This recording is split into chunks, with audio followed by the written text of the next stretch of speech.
You know, yesterday, I got very, very frustrated by Morwing. I'll be honest though. It actually wasn't yesterday, it was 2 days ago because it exhausted me too much. We spent about 5 hours fighting Morwing, and that was awful. How do I have that background? You're on PS5. What, the like main screen background? You unlock it for doing certain stuff in the game, I think. And I hope that, you know, we don't have to do anything like that ever again. I need to go get my glasses so I can actually see things from far away.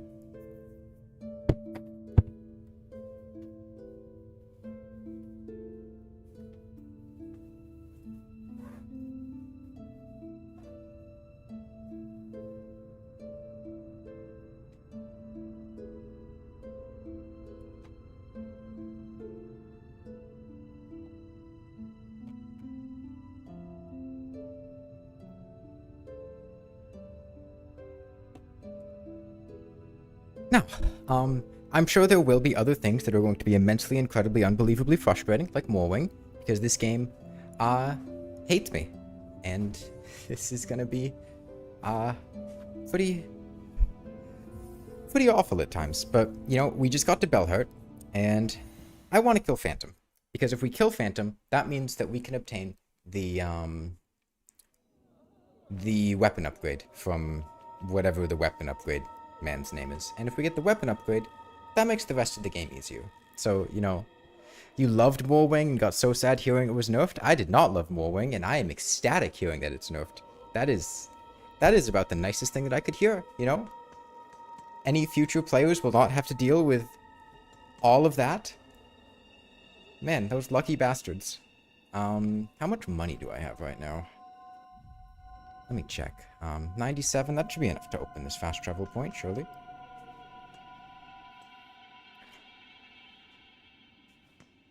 Good luck with less Morwing. Yeah, I really hope we don't get stuck on another boss for as long as Morwing for a very, very long time. So we need to get to the top of Haunted Bellhart in order to make this work. Is it just up here, or do we have to... I know there's the path to the left. I don't remember if we have to go down the path to the left, or if it's up here. I know that... I think you unlock this elevator after... Yeah. You have to do this first before you unlock the elevator. It's midnight and you have an exam tomorrow? Have you studied for it? 9 out of 10 gamers recommend studying for your exams. I actually have a pair of exams next week on, well, on a lot of things. I'm a neuroscience major, and I have one on in-depth mechanics of, the biology of vision, and then one on computational, methods of analyzing, vision. You'll be fine, though. It's only further mechanics and circuitry. Holy shit, Terraria wiring? Circuitry? Electrical engineering? You thought Morwing was cool, didn't struggle as much as others? I mean, I think the main problem with Morwing is just how unbelievably punishing he is. It's ridiculous how much Morwing hurts and how little room for error you have. And how long the fight is, because he's ridiculously tanky. It's a combination of just super tough fight with, well, not super tough fight, super punishing fight with no way to really get through it quickly without like cheese. I think you could use like spike traps to cheese him or something, but if you're just fighting him with the nail, it's gonna take a long time. He's got like 60 HP or something. And you combine that with just being like the 5th boss in the game, and it's a rough time. The only downside is you have to get at least a B because it's an induction test for a course you barely qualified for.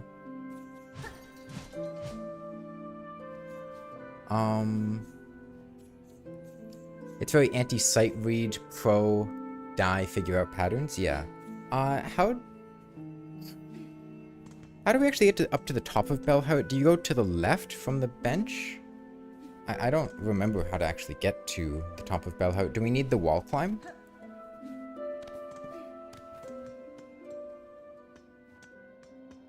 It's been a while since I did this.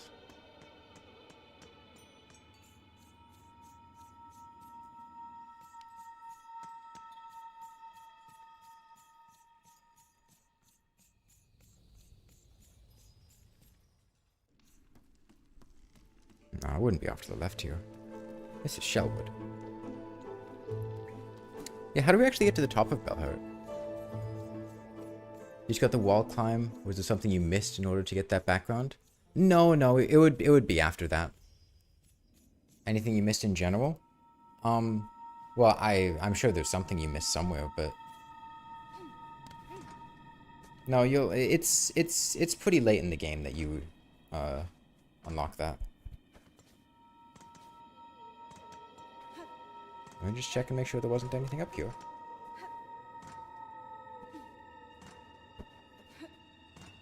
I don't think I missed anything up here. Did I miss anything over here?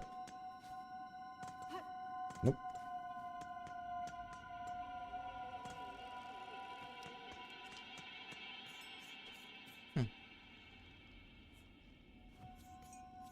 Check back here again. You've been playing the game non-stop and you're still at Sinner's Road. How are y'all beating the game? I mean, some people have just been playing the hell out of it, and then some people just haven't been struggling as much as others. It's a mix. It's a mix. Yeah, does anyone remember how we actually get to the top of Bellhart? Because I don't.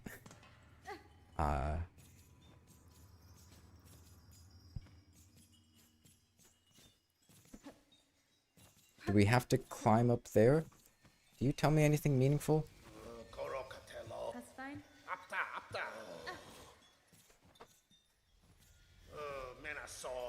Kadastama.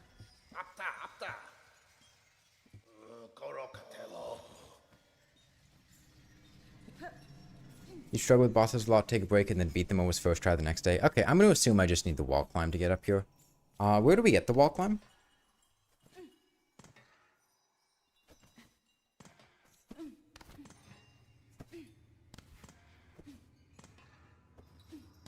I don't remember where that upgrade is. It's in Shellwood? Okay. Can somebody explain without spoilers whether or not you're supposed to be in Sinner's Road in order to progress, and if not, what area you need to be in? Well, Flosif, where are you right now? Like, it's hard for me to tell you where you need to be to progress if I don't know where you are, right?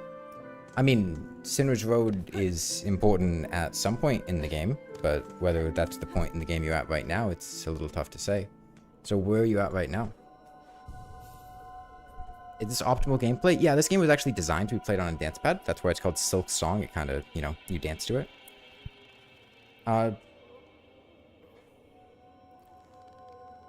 That's not, like, the intended path, though, Buddy Sock.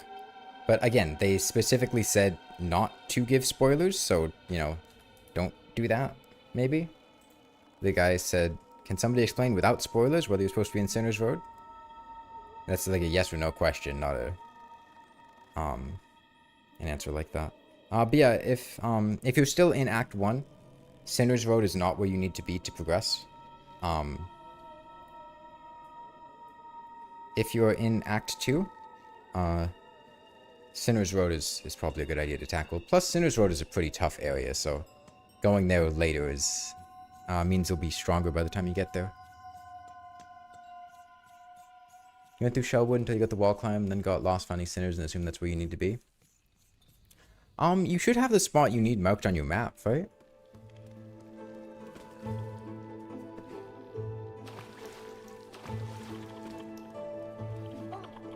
You saw the massive difficulty jump and it never once occurred to you that you shouldn't be there?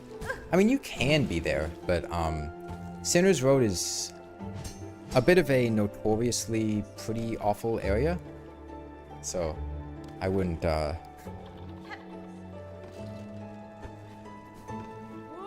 mean, if you gave me the choice to not be there, I would choose not to be there, because it's a pretty awful area. Do we have a way up here?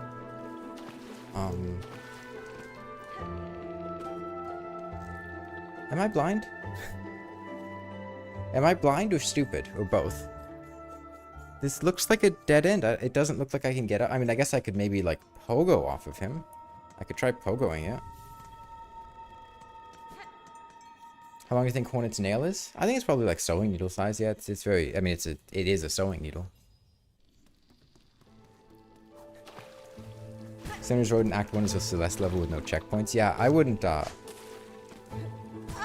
I would not be in Sinner's Road. I would...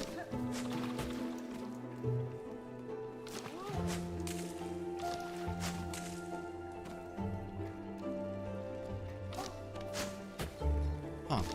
Yeah, this doesn't look like I can really... I mean, I could try...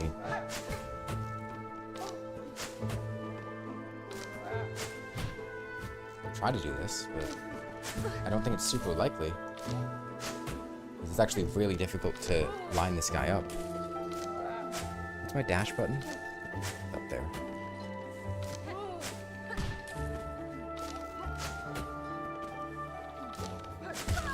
Yeah, I don't think we can really get up here very well. There's enough to do room to do a running jump, then dash again midair. I can try. It didn't look like I would get enough height doing that, but I can see about it.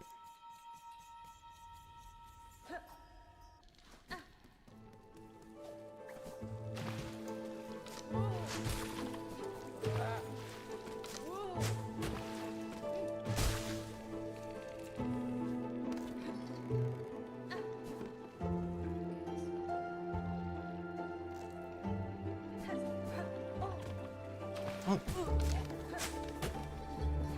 I don't think I get enough height doing this. Okay, I need you to fuck off, please.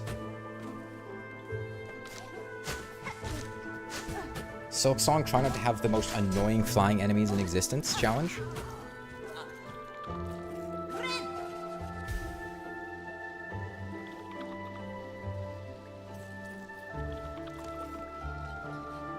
Okay, let's try it.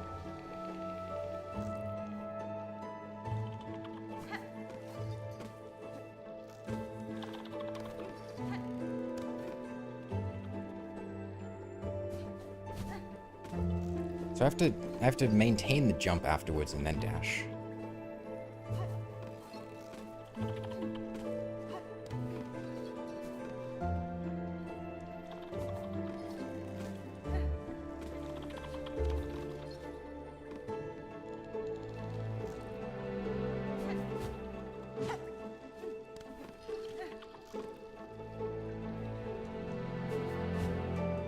I don't know, this certainly doesn't feel like the intended way for me to go up here.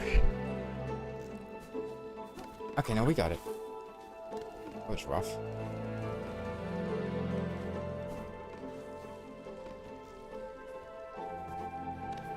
Thanks. Jeez. Do we do that again? No, looks like we can just jump this. I don't want to fall because I don't want to do that running jump again, man.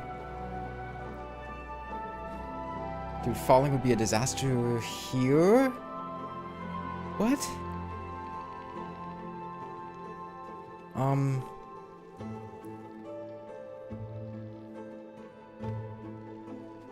We just go down here? Yeah, we just go down here. Okay.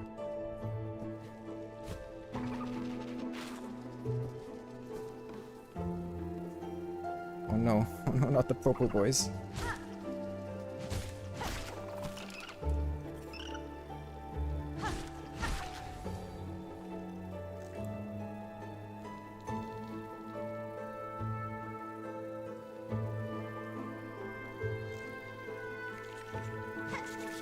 Oh no.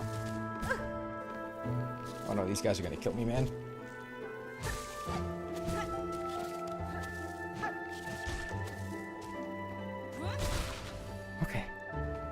We're good. These... Oh, there's more! Oh no. Oh no, dude, we're fucked. We're fucked. We're so fucked. I'm so fucked, man. There's nowhere to go.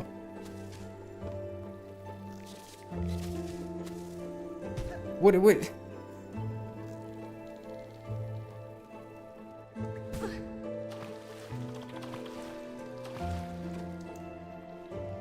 Was there a way I could have gone up there? Because it didn't look like there was.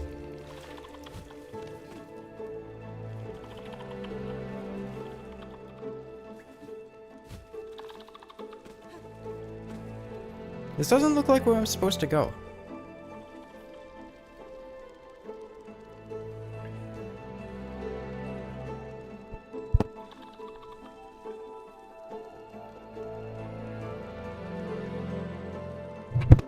You think I was meant to go up? But how? I needed to wall climb up there.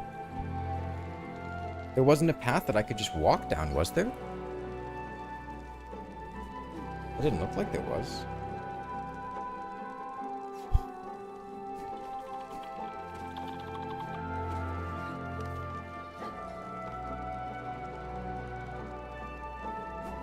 You do go up, but where? There wasn't a place to go up.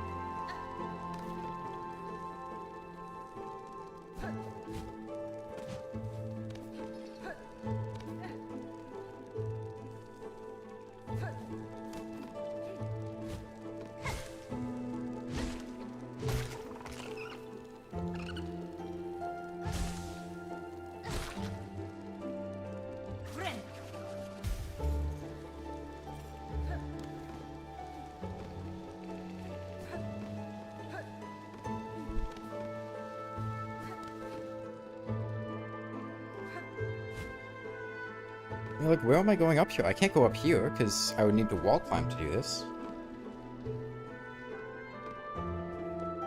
And that just puts me back here.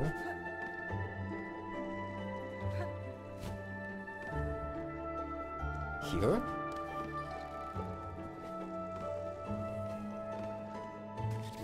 I guess maybe here. Okay.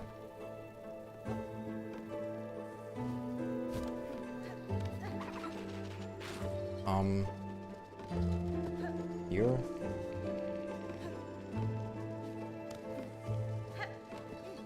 Okay.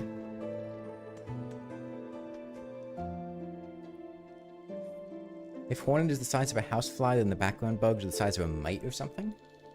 I mean, bugs here are pretty small. Oh no. Oh no. Oh no. Oh no. Oh no. I don't want to do all this platforming again. I don't want to do all this platforming again. I don't want to do all this platforming again. I don't want to do all this platforming again. I don't want to do all this platforming again. I don't want to do all this platforming again, man.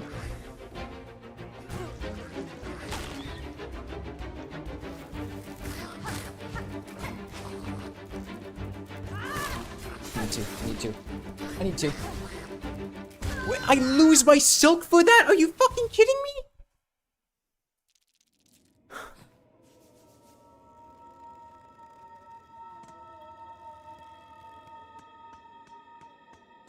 What the hell? If you get interrupted casting a spell, you just lose all your silk. Okay. That's dumb.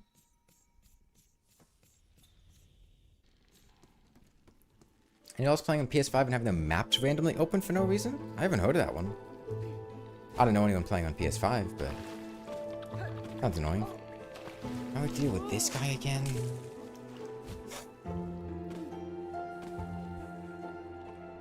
Come on. Okay, he's gonna just randomly show up when I try to do this.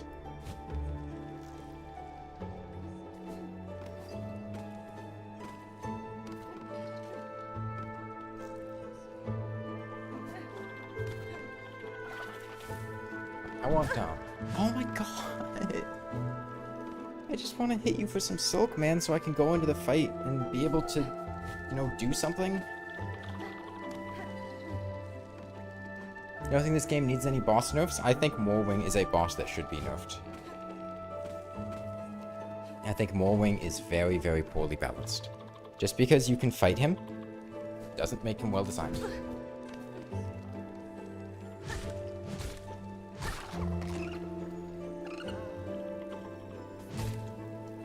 Other than that, I mean, I think there could be a couple tweaks, but for a mandatory, very, very early in the game boss, Morwing is extremely overtuned. You hoping I'd be on all day? No, I have like class and stuff.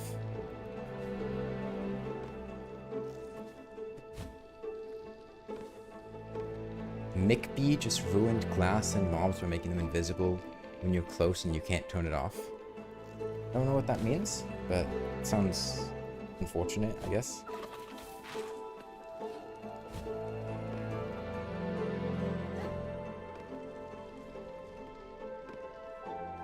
When did I fight him? Who, Morwing? Right now, like right before this. Literally everybody says Morwing is a bad boss and you thought it was an amazing boss, maybe not having double damage to attack to which health, but the attacks themselves are great. No, I mean Morwing is designed like an Elden Ring boss, in the sense that nothing he does is intuitive. He just pulls out random attacks that behave in very unpredictable ways, and you literally just have to keep dying to the boss until you just memorize what he does. Or taking hits if you can adapt really quickly to it, but he just operates on like trying to do change-ups to throw off the player, you know?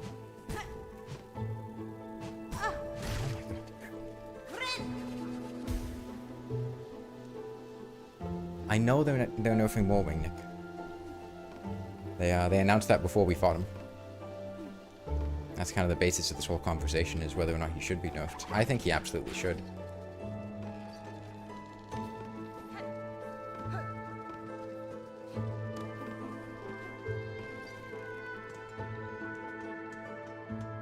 Most fun you've had with the boss so far was 4th course. 4th course? Oh yeah, right, I have this. I don't need to,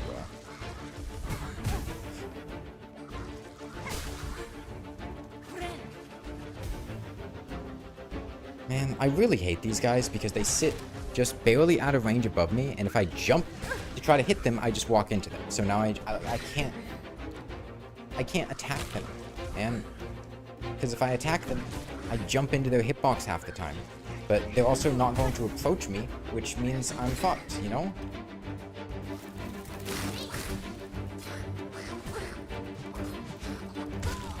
I don't even know why I bothered trying these guys with how little HP and soul I have, man. Like, it's not gonna work.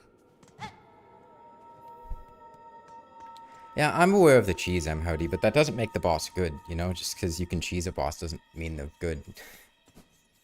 What if I don't want to cheese the boss? What if I want to fight the boss, how they're meant to be fought, and engage with them?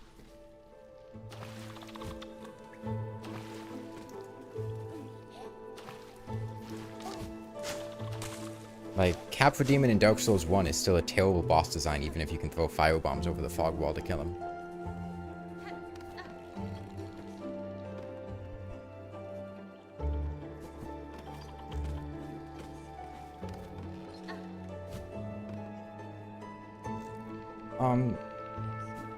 I mean, he's not a strictly required boss. You can skip him.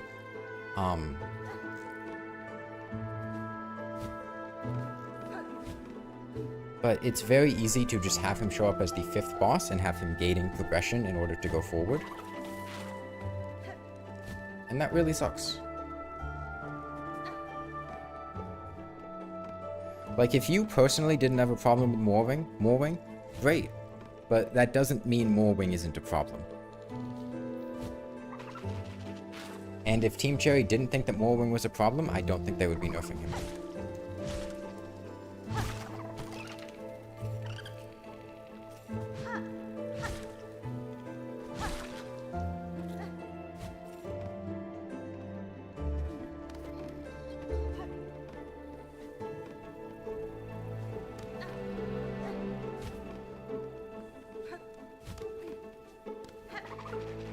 Yeah, and it's not a strict difficulty thing, right? Like, on my first playthrough, I killed Morwing without much issue. He was still annoying, I didn't like him, but...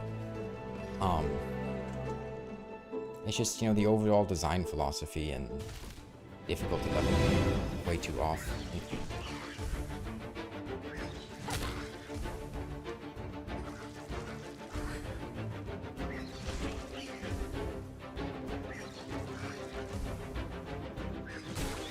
We're just gonna take these guys obscenely slowly, because, like, I can't jump at them, because if I jump at them, I jump into their hitbox and they hit me, and that's dumb.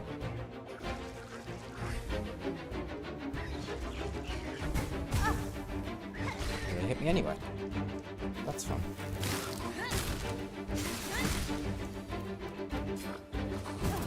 That's a jump attack that hits for 2 for some reason. Oh, and now we're going to lose all of our silk because for some reason the game just decided to have us not hit the thing because it decided to put it at a range where I can't hit it with an upward attack. Because that's fun. I like when things are positioned in the arena specifically so I can't get them, instead of just being at a location I could actually feasibly obtain. Morwing beat you so bad for a long time? Yeah, we had that experience the last time we were playing. I was here for like... I was streaming for 5.5 hours. I think like 4.5 or 5 of those hours were just Morwing. And genuinely, I had like... I would be playing perfectly for minutes on end, but the boss fight takes, you know... 4 minutes. And if I mess up 3 times during those 4 minutes, I die. I think the time we actually killed him, we literally only got hit once the entire fight, and it was like a 3 or 4 minute long fight.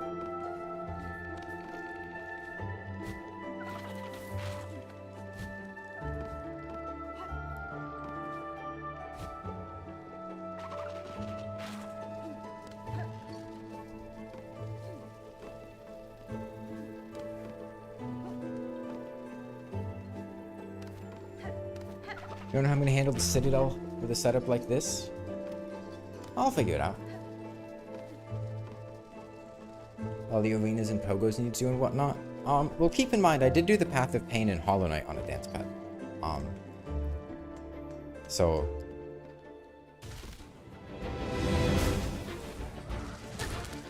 yeah, that's terrible positioning in this arena, not letting me just hit it with a straight upward attack.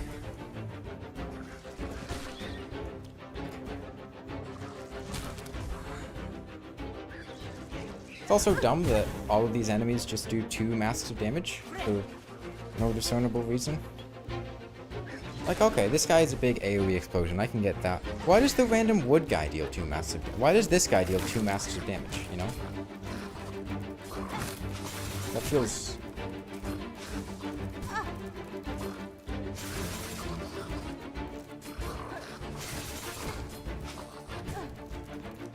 like, this feels pretty unnecessary. They weren't doing it there, I guess it's only the pizza cutter attack, but like, why? Why does he need to deal 2 massive damage?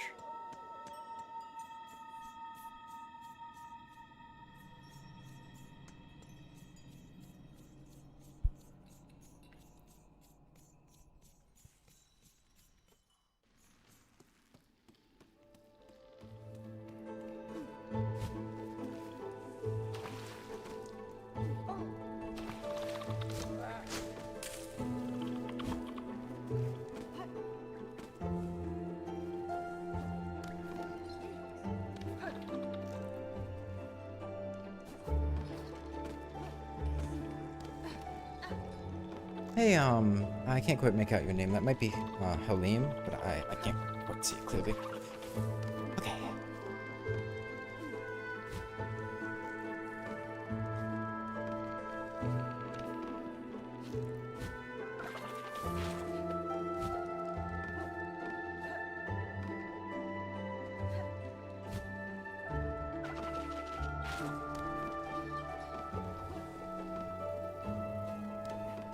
Yeah, I mean, you know, I adjust to the platforming, I get better at it. Like, this section here took us a very long time the first time we were doing it, but we got that first jump down, and now we know where to go, so we can actually do it pretty clearly. The only places in the Citadel that would be really difficult is if there's a difficult or really anywhere in the game, is if there's a difficult platforming section that then,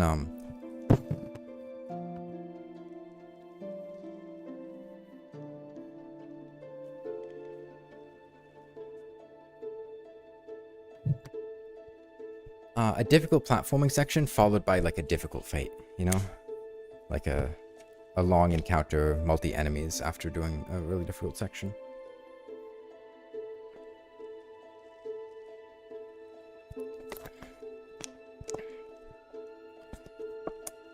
Have we been at the far right above Braymore yet? Nope, we haven't been very far in the game yet. This isn't my first playthrough.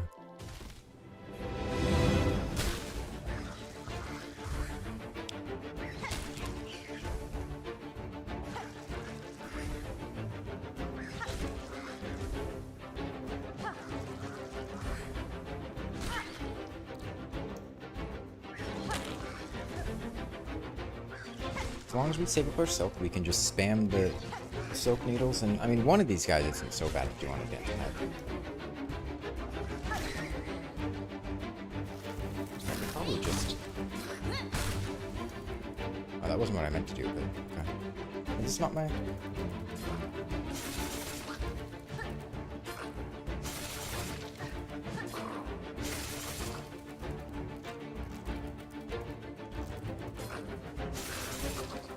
Dude, stop walking backwards! Let me hit you!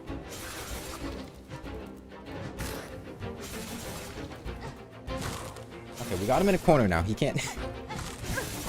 Oh no, but he just does 2 massive damage, because, you know, why wouldn't he?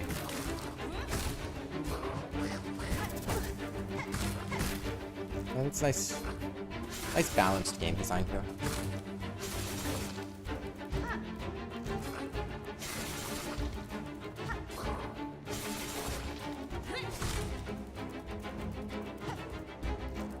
Just kill him. I just hope there's not a 3rd wave. There's gonna be a 3rd wave. I cannot be... Please float down here. I don't want to jump into you because you're gonna just randomly hit me with your hitbox. I have 1 mask. Okay, no, that's it. Good.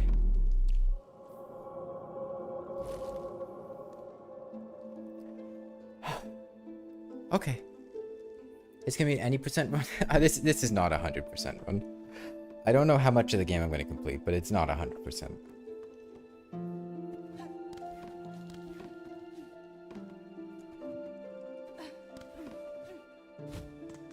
Hold on, is that the bench up there? I hope that's the bench up there. We're broke, we can't afford this. Yay! Yay, I lost all of my rosaries because the game put them at a height that I couldn't hit them. Do I have any necklaces? No. Fuck me, I guess.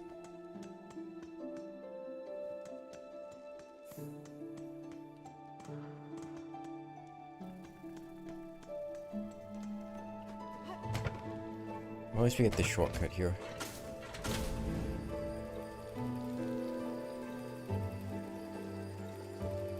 Let's see. If we go to the right, we can open up the shortcut to Bellhart. Yeah. This opens that big door, so now we don't have to do this platforming section again. We can just run through. So that's nice.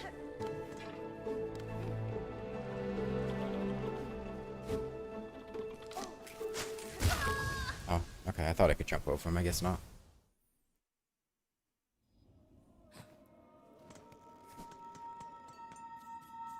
Okay, well, it's not too much. It's not really that much different than going to that bench. It's just a bit longer. As long as we don't get hit on the way there, it's effectively the same.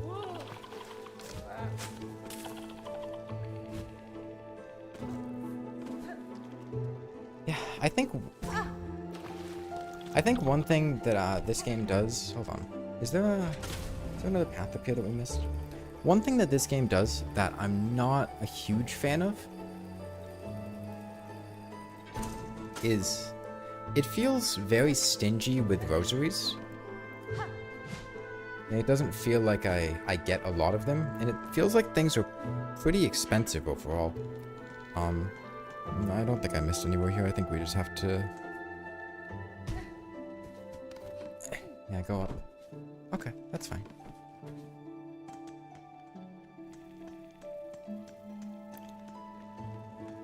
Yeah, it feels very stingy with rosaries, and it feels like there's... I think the main thing is that, like, 70% of the enemies in the game just don't drop rosaries. Or maybe not 70%, but a very large number of the enemies in the game just don't drop rosaries.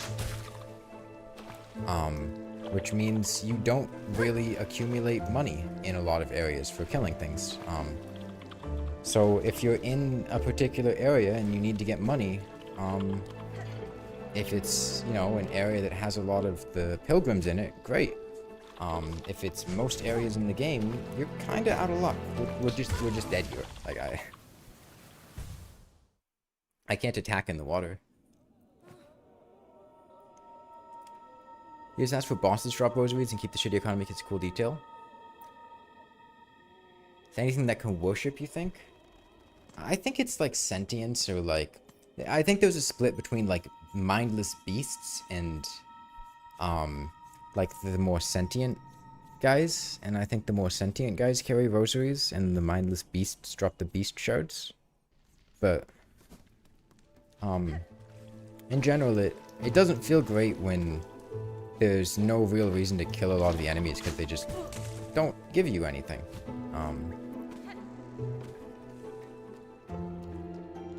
He's more like a sentience thing. Yeah, I could see that. But it would be like former sentience, right? Because isn't the whole deal with some of the guys that they were like they're being like possessed by a haunted silk or something, and like taken over? Isn't that a thing?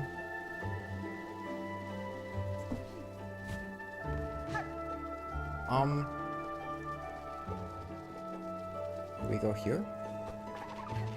I guess we go here. Okay. I think we make this. Yep. I do really like the... No, I don't like these guys, man. Okay. He killed himself on the spike, so that's nice.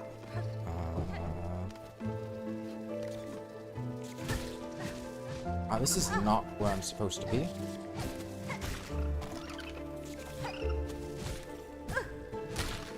This is clearly not where I'm supposed to be.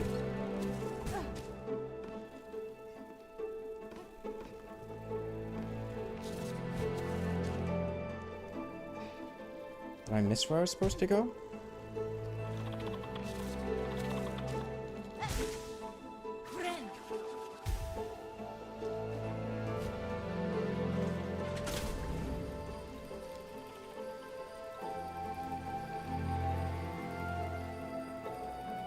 Like, I would think that I'm supposed to go, like, up there to the top left, but I didn't see a path there.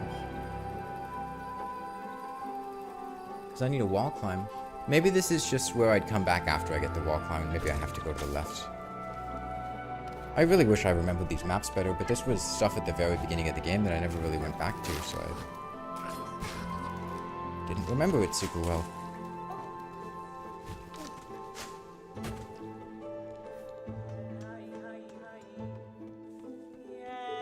Wow, you know what I don't have?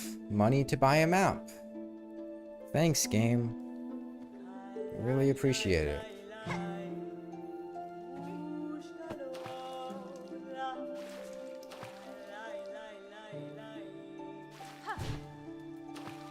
It's come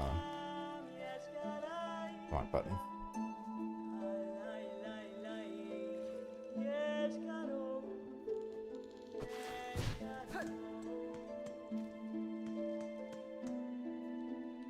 What, do we get a bench here? Or is it a bench we're gonna have to pay for? And we don't have any money. Place your bets now. I'm sure some of you already remember. I don't, though.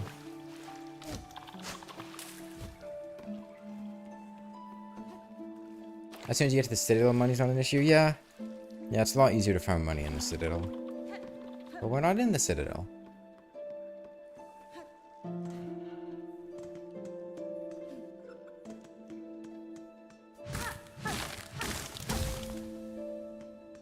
Wow, guess what?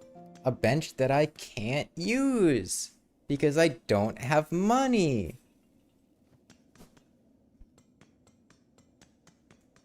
Because I lost all of my money because I died. And I don't even think I really had any money to begin with. And none of these enemies drop money. Well, I think the spear guys might drop money, but they also suck to fight, so I don't really want to fight them.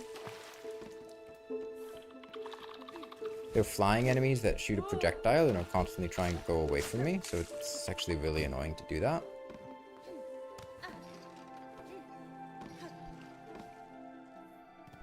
The water bugs don't drop money. These guys should drop money, right? Yeah, this guy drops money. He hits pretty hard though, from what I remember. Oh, okay. The attack went on for slightly longer than I thought. Well, I guess we go run all the way back there then.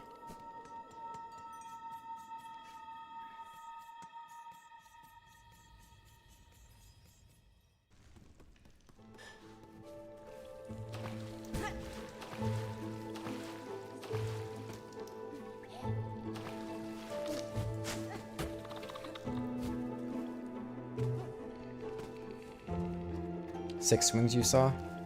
Yeah, that sounds right. Well, I guess now we know.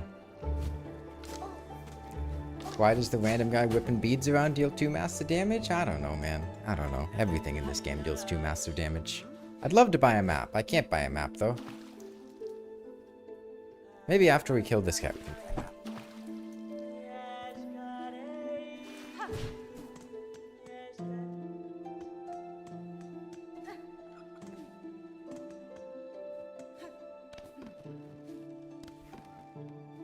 Oh, this isn't where I died. This is where I died. You know, if we kill this guy, we can kind of farm rosaries here.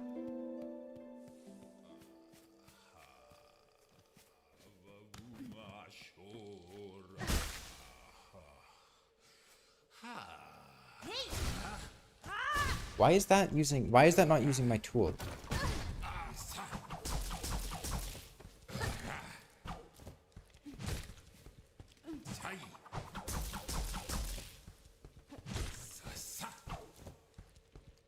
It would be because I'm pressing up for some reason, but I shouldn't be pressing up there. That should just be using my...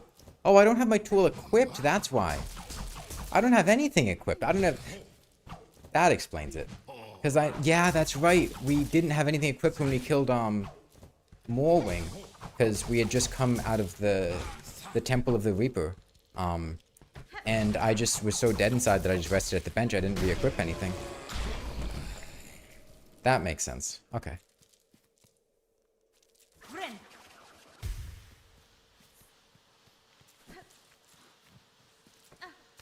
And what is this? A rosary necklace? Oh, Pilgrim Shawl. Yeah, that's right. We have a quest for that. Okay, that is not enough rosaries for the bench. I don't even think it's enough rosaries for the map. Might be, though. 40 might be enough. As we just take our money, and if we die, we come back there and kill the other guys that spawn for more money. I think that's a decent place to farm money. If we can get that bench. This is the moment of truth. This is where we got the Reaper crest. A little tricky, but we'll get there. Wrong button. Okay. I'll need to get in the flow of this, but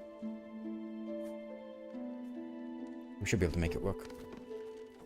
My dash button on this control scheme. You know what? I should just change my dash button to be consistent. They should definitely make more of the benches free. Yeah, it's a little silly that I'm coming into this area and there are no benches that I can just sit at. Yeah, let me turn this into dash. Which is, what is the dash button? C. Just to be consistent. And then take off the set selector. And put it on here instead.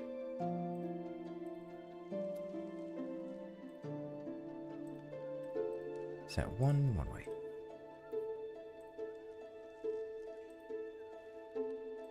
The game just needs more of them? Yeah, especially in bile water, man. Okay. Now we can swap to this. And this should be controls that I'm used to now. Okay. Alright, we gotta get used to doing the downward slash, but we can get there. This is like my first time trying to use it, really, so... Alright, wrong direction. Okay.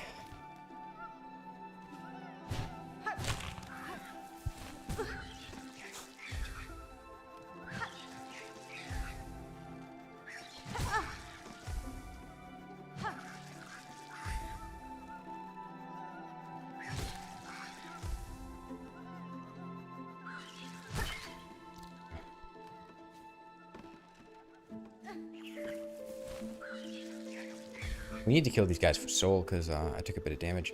The problem is because of control limitations, on my pogo control scheme, I don't actually have an attack button. I can only attack up or down, not to the side, because it's meant to be platforming.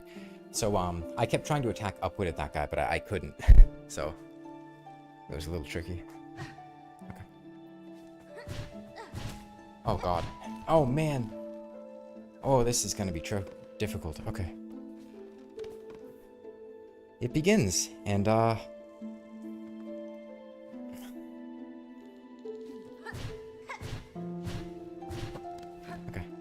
That wasn't as bad as it seemed.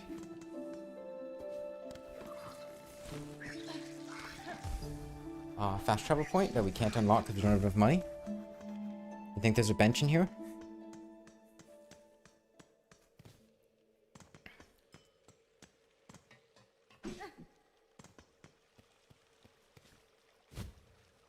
Nope, no bench.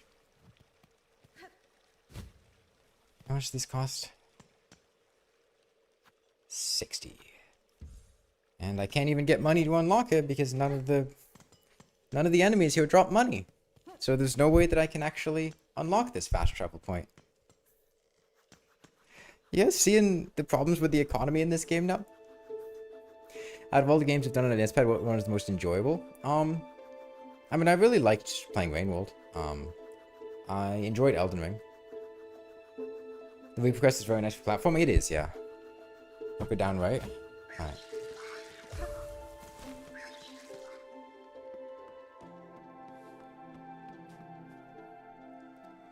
Oh, is this...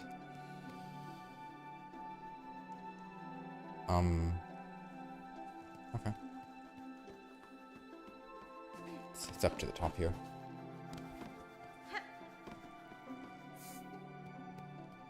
Man, we have no benches. Every single bench has taken money, and there's nowhere we could get money to buy them.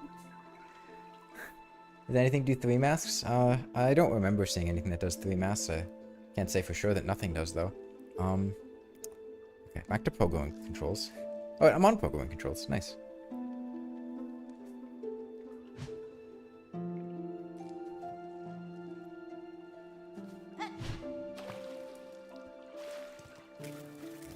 Oh, right.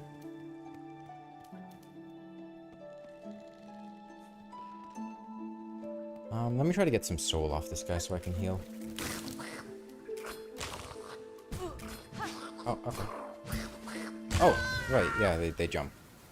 I thought I could keep him there like the other guy, but no, I can't. Man, what a fun game. I think just saying it in and of itself is a spoiler, but...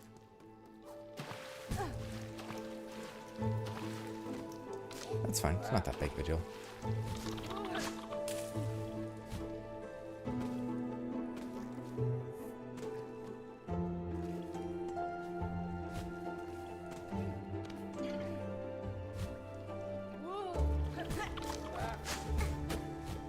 And we're already most of the way dead. That's fun, and there are no benches we can sit at. That's fun.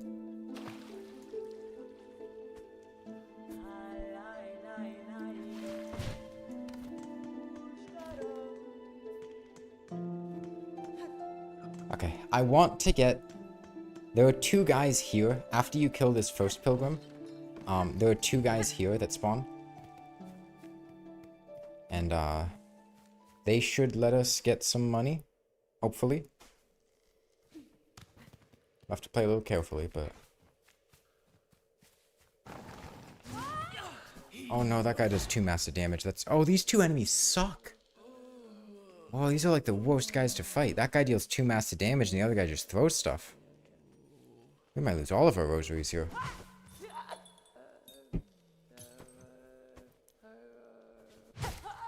Well, we can take this slowly. I'm surprisingly good at platforming. Well, platforming's easy. You can think about what you're doing ahead of time. You don't have to react on the fly very much. I want to heal to full here because I'm within 1-shot range of the other guy. I should have re-equipped my throwing knife. That would have really helped.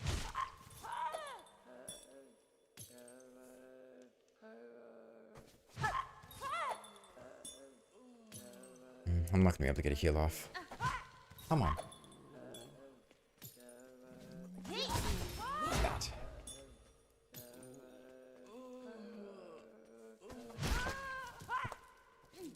That gets us a few rosaries.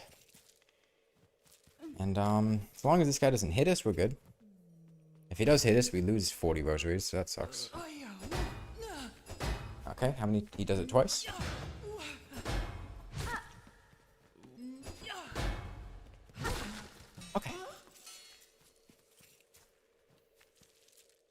That's 24. If we can get our rosaries back and go back to the fast travel point, we can unlock the fast travel point and then just fast travel there from Bellhart, which is basically a shortcut, okay? So all we have to do is stay alive and fast travel back there.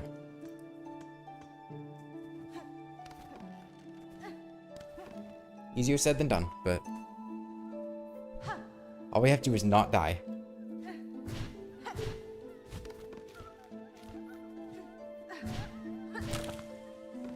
Messed up a little bit there.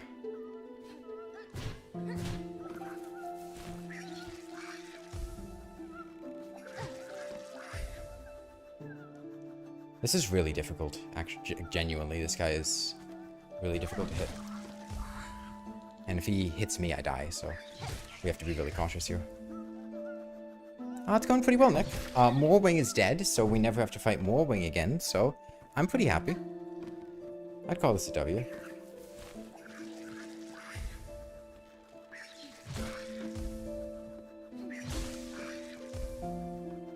Well, until you get to Act 5 and you have the triple Morwing fight, but we're a ways away from that one. Can't I taunt to lure it closer? I have no idea what you're talking about, buddy.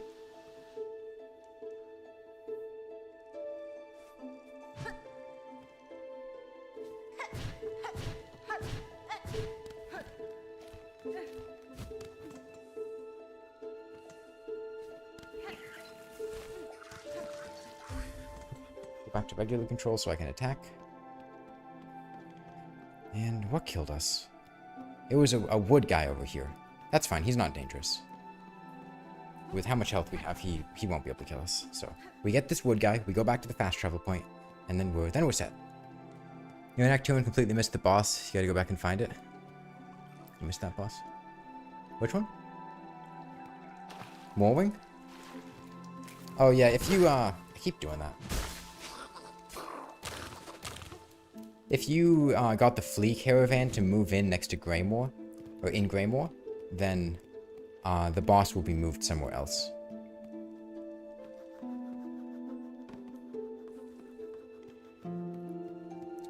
You can taunt by pressing the right stick on controller and can lure enemies to her by doing so. Yeah, I don't have that option. Are people to bind? No, like I really don't have space to add more buttons. Yeah, you can, if you go back to the,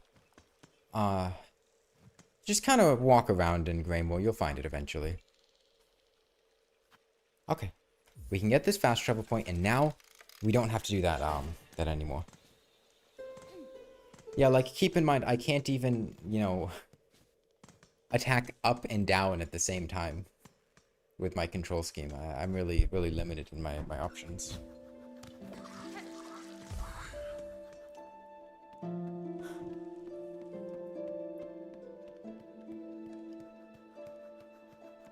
Yeah, on my first playthrough, I didn't fight Morwing before Bellhart. I had the Flea Caravan moved in, so he just randomly ambushed me later, which was really cool, but I was a bit stronger by that point, so it wasn't quite as difficult. He was still really annoying, though. Okay, I think we need to go up here. Here, the easiest way to do this would be to go here. And then we'll bounce. Oh, hold on. Okay. I'm still getting a bit used to these pogos. It's a little awkward because the Reaper Crest does put you downward first. Nope, that's not where we need to go. That's a dead end. That's just the flower up there. Surely. Oh, that wasn't the dash button. Okay, maybe we go up here then. I think if we're fast, we can just, yeah.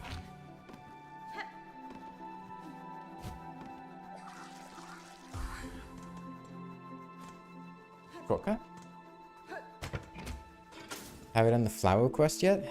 I don't know what you're talking about, Nick. I don't know which flower quest you're talking about. I haven't really done any quests in this playthrough. Might have done one or two, but like not really. Oh, that's dangerous. Okay, back to pogo controls.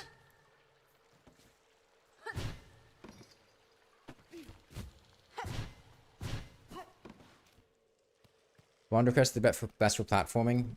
Like, I get that the Wanderer Crest pogos, if you can time them really well, are better. But keep in mind the Reaper pogos have these giant downward slashes that make it really easy to hit what you're aiming for and make it a lot more forgiving and generous. It's very easy to whiff Wanderer pogos. They don't have a very wide range. Which... Is this Sister Splinter? Oh, fuck. Yikes. Okay. Sister Splinter's kind of scary.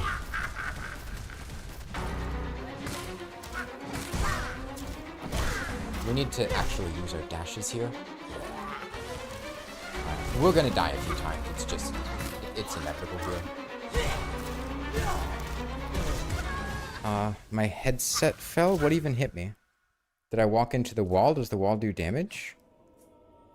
Wanderer Crest is good because of Hollow Knight 1 muscle memory. I don't have Hollow Knight 1 muscle memory on a dance pad. Polemis. I did play Hollow Knight on a dance pad, but that was like 3 years ago and I did it once. So, Wanderer Crest doesn't really help me here. The wall killed me? Okay, so walking into the walls damages me. Good to know. Okay, well, we have the fast travel point, so that makes our run back a lot faster. Yeah, I think Sister Splinter should be a lot easier than Morwing. We shouldn't be stuck here for 5 hours. I really hope we're not stuck here for 5 hours on Sister Splinter. Okay, we got our menu controls. And Shellwood. There we go.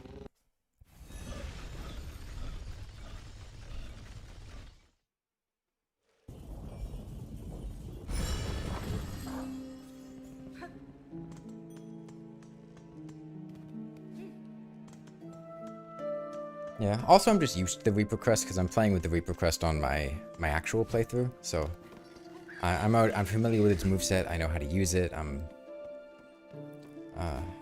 I've got experience with it, so it's a lot more comfortable to use.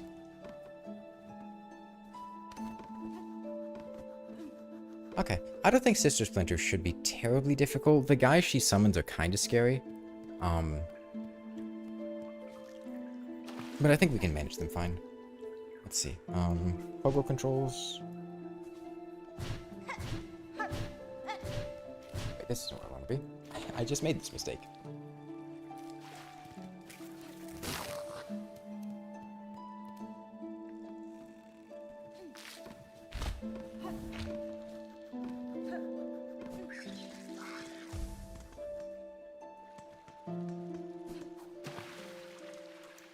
I was missing 2 masks of health last time I was here. What hit me?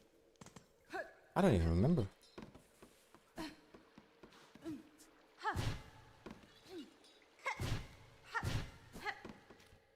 Yeah, like doing that's really comfortable on the with the Reaper Crest. Okay. I do not want to be in pogo controls here. I think that would be really uncomfortable. So let's not. Okay, then at least favorite things about the game so far? In the context of a dance pad, or just like... Well, this is kind of spooky.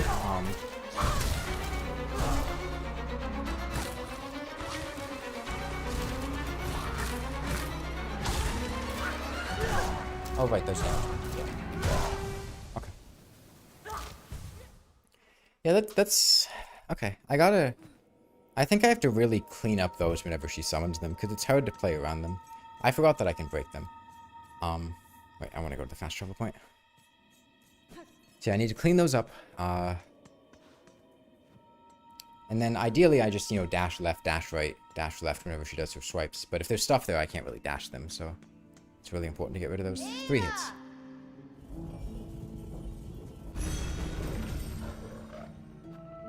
If only there was a bench at this place. If only there was a bench in this part of the map I could use. Well, in general, but dance pad instead is cool too. Probably my least favorite thing about the game overall is just the way that a lot of enemies move. It feels like they are designed to specifically counter what the player does, right? Like, there are a lot of enemies, you know, Nightmare King Grim,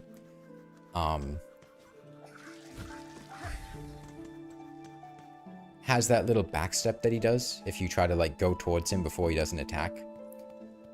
It's like every enemy in the game is able to do that. Or at least a lot of them, especially the flying enemies. Oh, okay, the elevator room's a shortcut to a bench. That's nice. Is it a bench that I need to pay for? Because if it is, that doesn't help me. Because I don't have money.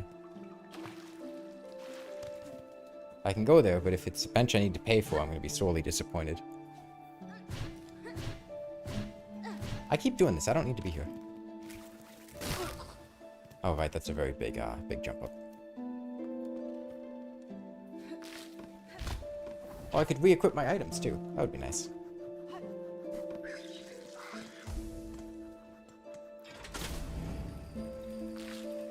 The enemies in this game are so accurate as well. They really can be, yeah. What was that? What was that, Nick? Oh, it's a free bench? It's a free bench, huh? Bench I don't need to pay for? Bench that costs no money? Yeah? You have a free bench down here? That I can just use as a shortcut to the boss? So I don't have to do that whole run back?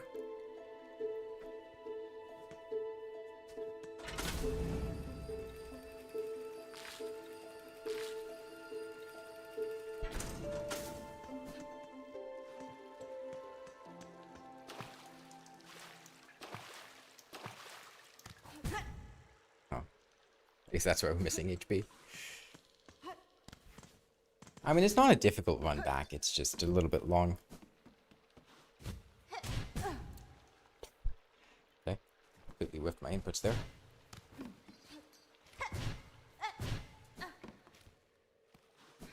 After 16 hours, you finally hit Act 2? Nice! Congratulations! How are you finding it? Man.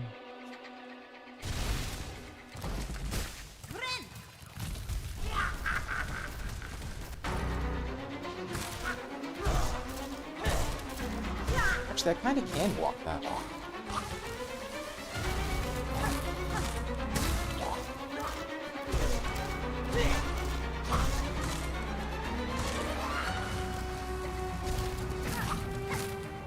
long as we keep this half beat.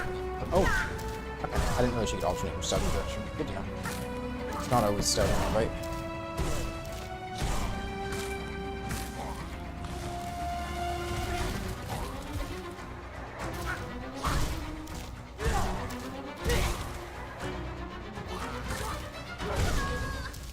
I can walk it, but I need to walk a bit further.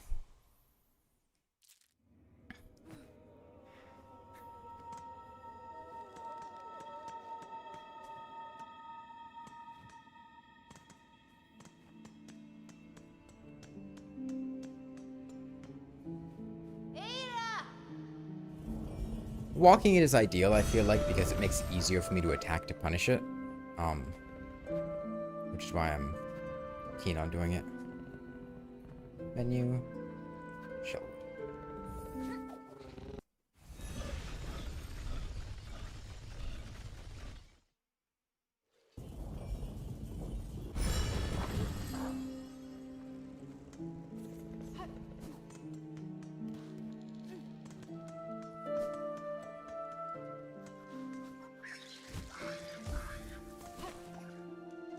Your save file playtime is messed up because you left the game on overnight one time?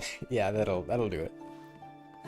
Yeah, mine's a bit longer than it should be because I had just had it open while I was in a VC with a friend helping them for a couple hours. Not nearly as long as that, but... Do all crests do the same damage? I think so. Oh, a bit slow there.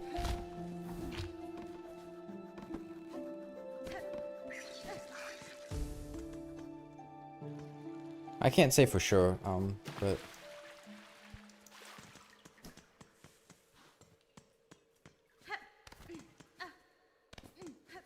I think they all do the same damage.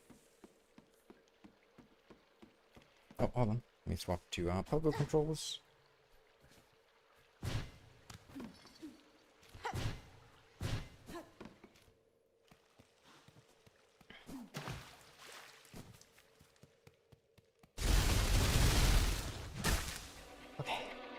We take one hit, and we can heal.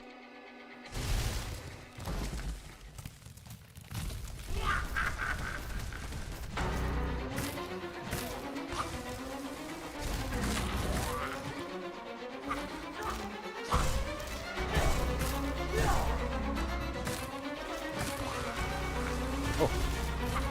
Let's break these with this. Yes, I can. Okay, that's actually really good to know.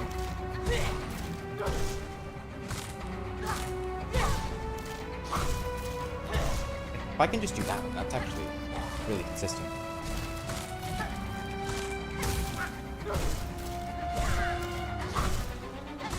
The healing heal. Okay, heal.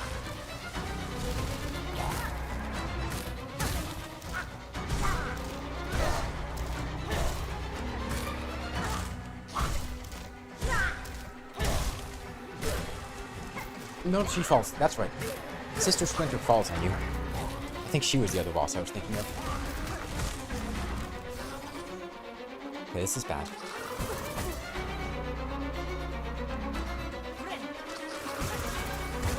Yeah, I don't know how to deal with these guys.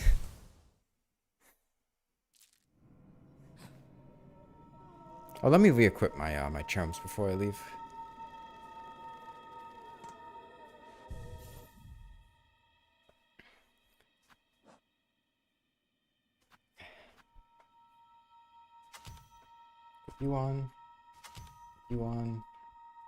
You on, I guess. Not like I really have much to put on, but...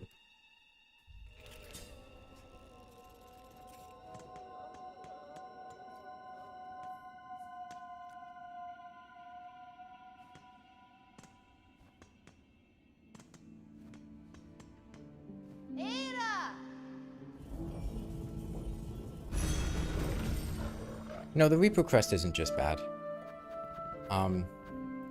The Reaper Crest is one of the few crests that doesn't fuck with your healing. A lot of the crests are nearly unusable because they mess with your healing and make it almost impossible to recover HP. At least consistently. And that, just kind of like as a non-starter, I feel like makes a lot of them nearly unusable. Plus, a lot of the movesets are really bad. Maybe some exploring time? No. I want to do this for... Like, there's nothing wrong here. We can do... What's wrong with this fight, man? Like, this is going fine. Why would I stop what I'm doing right now after I just spent like an hour getting here just to go run off and do something else? You know? Thought only Witch does it? No, Beast does it too.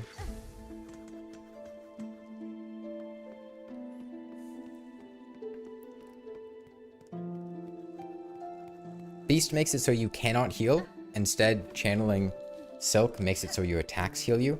And if you get hit, it cancels it. And it's also only for a brief time period. Which just makes it much, much more difficult to recover HP. And Witch Crest only does it if you,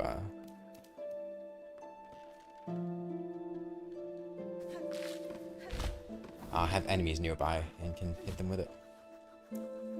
Sister Splinter is easy, but her minions are rough. Yeah. But, we'll just have to figure out how to deal with them.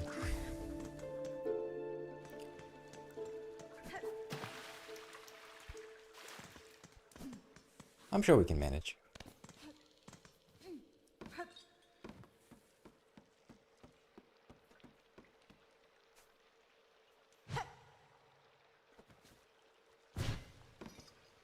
Yeah, I mean, keep in mind that playing the game like this is a challenge, and there's going to be stuff that's really difficult. That doesn't mean we should just give up and go do something else. We can get through it.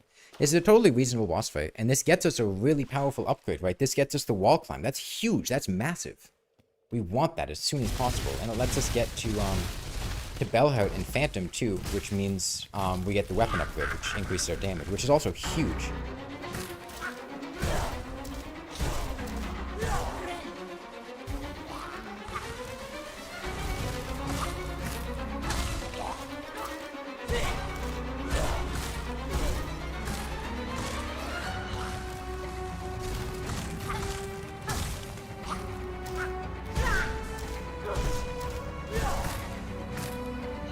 I kind of need to just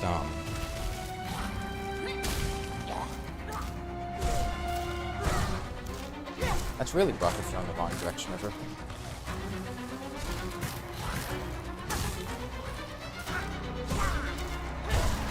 Yeah,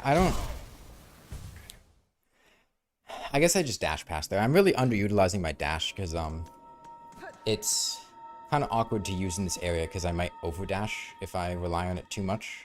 Like dash into a spike. So I'm trying to not dash if I can. But I think I should just get in the habit of dashing as soon as she starts doing that.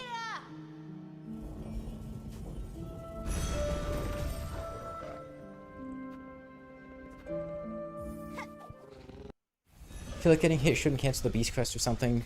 Or should be a toggle. Yeah, that would be nice. Architect crest. The architect is the worst. The Tedo crest? Yeah. Yeah, I thought it was really cool. Conceptually.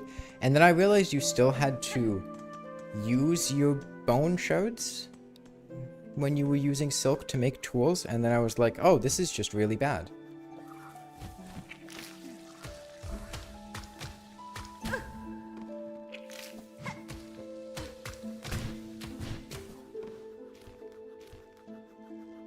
If it just let you turn silk into stuff and you didn't have to spend the shards on it, then yeah, I actually thought that might have been kind of good, but that's not how it works, and it's just kind of bad. Because it basically lets you replace your spell for a tool, right? And that's cool. But you're still limited by the normal tool stuff, and I mean, tools really consume your shards.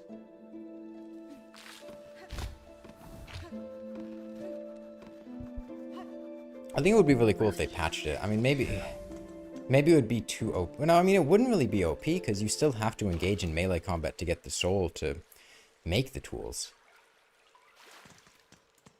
It's not like you could just keep spamming tools non-stop.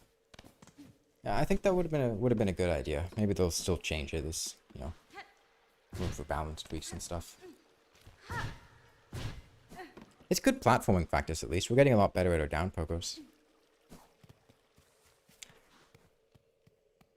Is the place for thing or a choice based on the boss having spiked walls for the dash thing?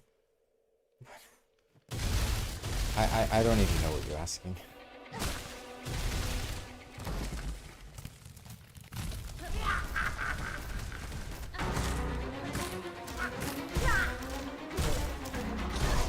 That hit me? Wow. I didn't think that was gonna hit.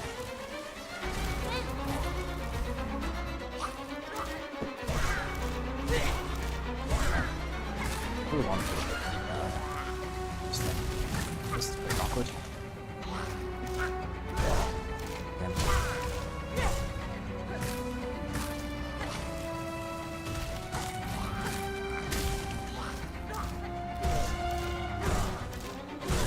Oh, I didn't think that would hit.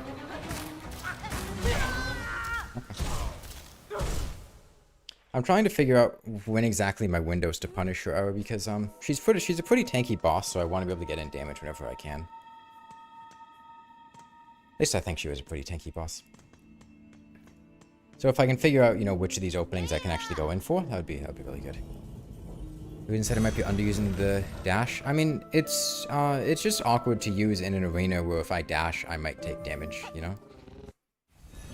If you want to go see me dash a lot, you can go watch me fight Morwing for 5 hours. Yeah, tweet well flash using the jump up and down on platform or running away using Knight's Edge. Well, good luck. Might be late game, because tools do a lot of damage when you get the crafting kits.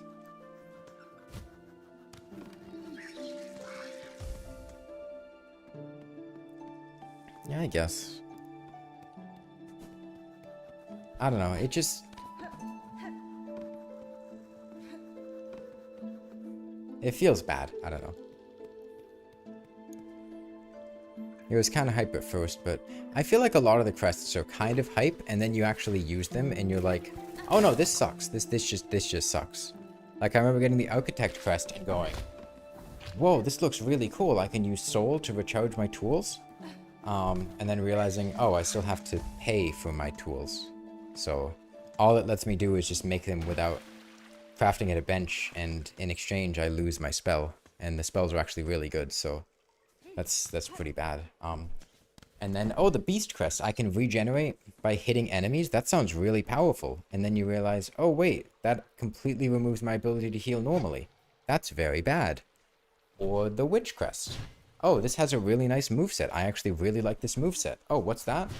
Oh, it completely removes my ability to heal normally. I need to, like, leech enemies off, leech life off of enemies. It's really unfortunate.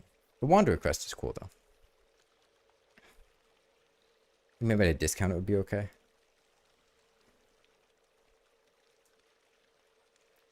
I try walking between her strikes. They have a pretty big hitbox, is the problem.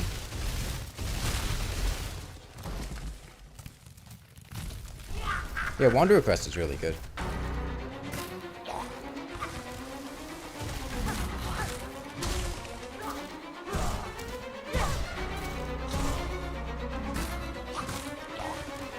I'd say.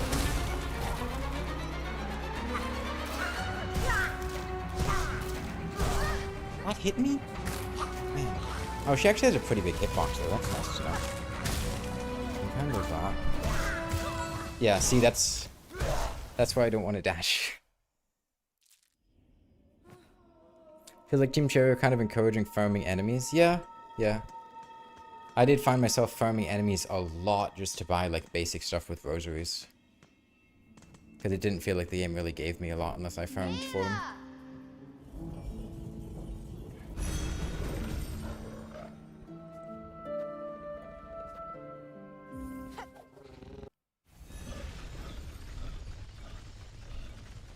I'm pretty fond of the Reaper Crest, all things considered. I know Wanderer Crest is good, but it turns out the easiest way to play Silksong is just to make it play like Hollow Knight and give the player the Hollow Knight moveset with the Wanderer Crest. Who knew? I think that's sad, honestly. I think they should either nerf the Wanderer Crest or buff the other crests. Because I don't think the most powerful crest in Silksong, the evolution of the game, the sequel, should just be using the moveset from the first game, right? Like, I feel like Silksong's crests should be better.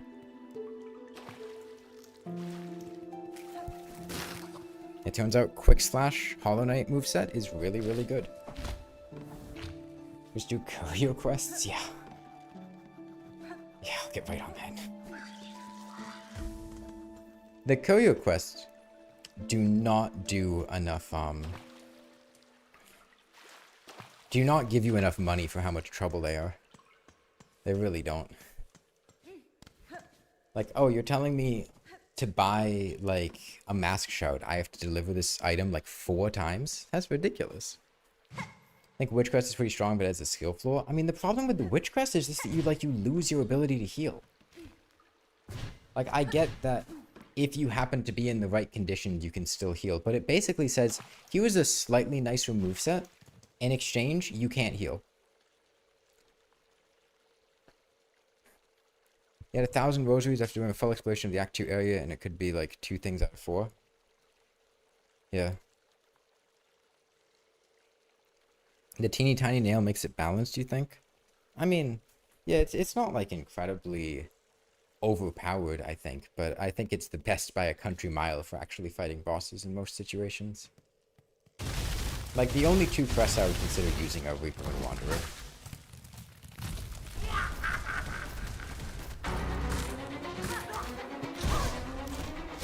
There's a really...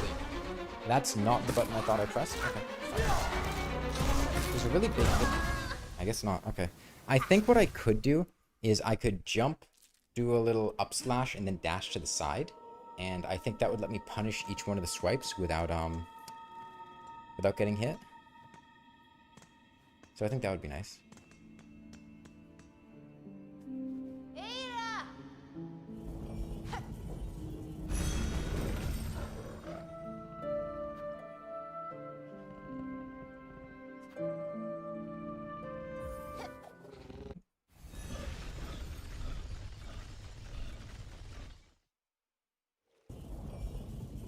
Tiny nail is not much of an issue with how much movement you have. I mean, The tiny nail can definitely be an issue when, like, every enemy hits you for 2 contact damage, you know? Like, sure, once you know what the enemy does and how to avoid them, that's pretty nice, but if you're going into an area fighting an enemy for the first time, and, oh no, you accidentally bump into them, that's 2 massive damage, especially earlier in the game, that can really make it difficult to use the Wanderer Crest.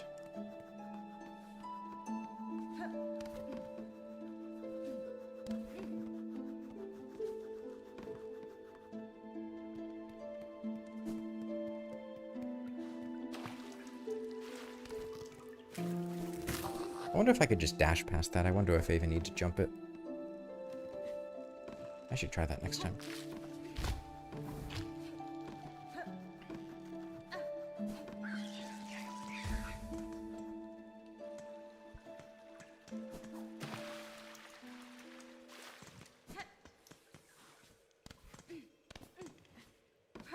Yeah, I could be playing this a lot safer.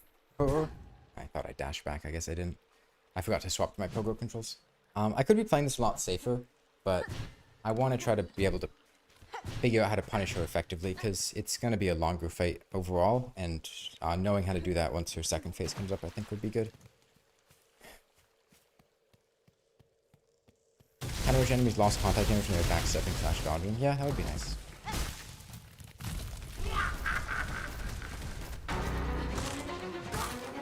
I don't think she's going to do that.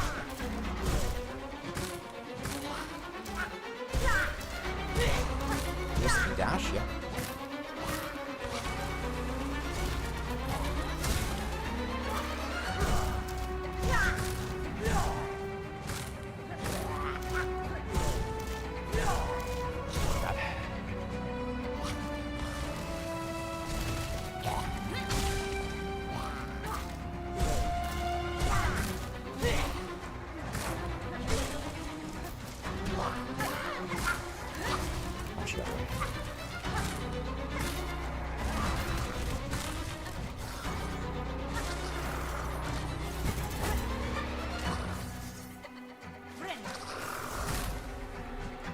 Man, they don't need to deal 2 masks of damage, man.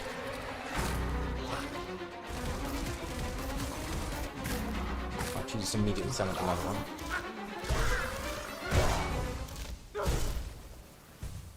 Did they just die due to time? Why did they die? Did she kill them? Will they just die over time if I don't kill them?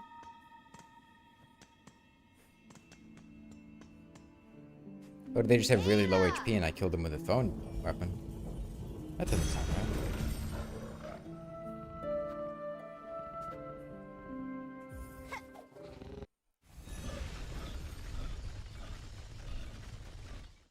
They hit them both at the same time? Okay, maybe I try to use my throwing weapon then, because... I mean, if that's how low their HP is, then... it's pretty easy to kill them from a distance. It's a little silly that these random ads that she spawns deal 2 damage, but, you know. Oh, this is great.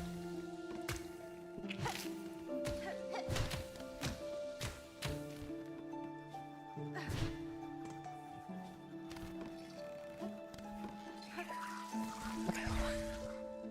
She can kill them? Okay. Use Wander with a tool to use more melee range. Oh yeah, the long nail thing? Yeah.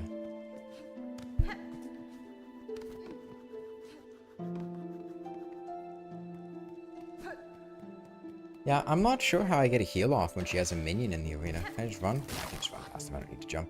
That makes it a lot more consistent. Okay. I would like to kill Phantom today. That would be my goal. If I kill Phantom today, I'd be happy.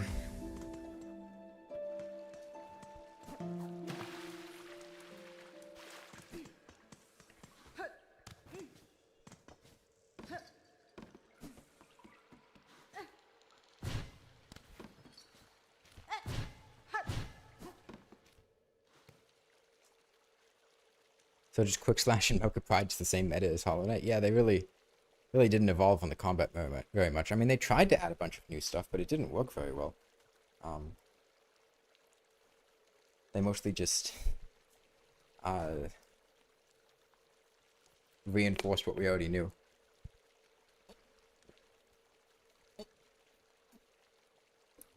which is that attacking quickly and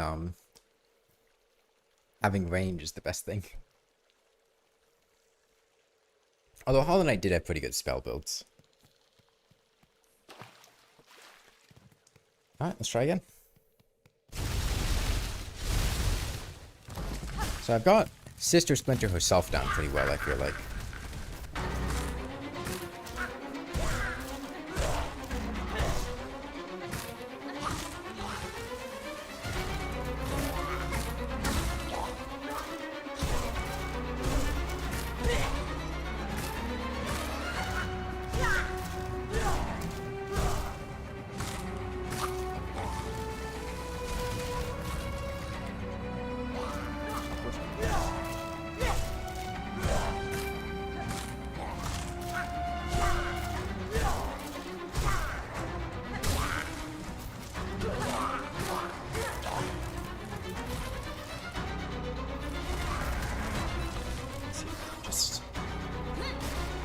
Oh, yo, I totally can.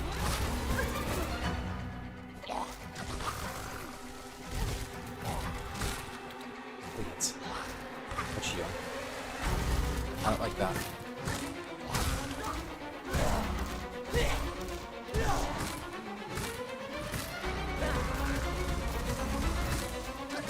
Oh, we're dead.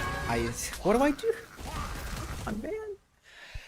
I just have to, I have to hard focus. If she ever spawns a minion, I have to hard focus it.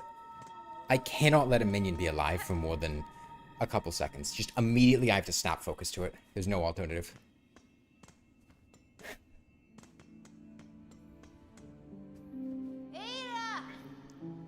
Yeah, I do hope they rebalance some of this stuff. Direct CP. Like, I think it'd be cool if a lot of the crests were more usable, and I think it wouldn't be that difficult to make a lot of them more usable. It's just, you know, reevaluating their downsides, I think. Yeah, I mean, I killed them in one hit. Sister Splinter herself, we have down. Like, Sister Splinter's not going to kill us. It's only her ads that are going to kill us at this point.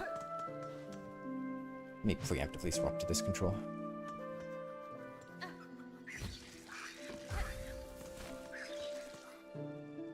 The witch looked incredibly good until you saw the healing mechanic. Yeah, and I think it's... I don't think it's good game design to... Like... It might be from a balance perspective good design, but I think from a player enjoyment perspective, it's not a good idea to balance stuff that's really cool with just really punishing downsides that make the player feel like they're shooting themselves in the foot for trying to use it. Right? Like, let's take Witch Crest, and let's say that the Witch Crest, instead of having the weird heal thing, it had a normal heal, but it replaced your spell with an AoE tendril thing instead, right? Okay, that... I mean, it's not necessarily bad, it's more of a side grade to the Silk Spinny thing, maybe. It's better than the Silk Spinny thing. And you could still heal normally. Or maybe it removes your spell entirely and it combines your spell with your heal. So you still do the big AoE tendril thing, but you heal normally and it deals damage like Tendrils of Agony effect outside of it as a bonus effect to that. And then it keeps the really nice moveset on top of that. And then you don't feel like you're shooting yourself in the foot for trying to use it. Like, is it a downside? Yes. It's a side grade, you're limiting your options, but it does have some advantages. And it feels like, okay, I can actually use this and play the game and feel like I'm not just throwing. But instead, you get, oh, okay, so I just can't heal. Because the healing has no range to it. It's not like the tendrils go a long distance. They barely go anywhere. You have to be right next to the enemies. But if the enemy hits you, you cancel your heal. Right? And the enemies move around so much that it's so hard to predict where they're going to be. Because they all have, like, weird back hops and dashes and stuff.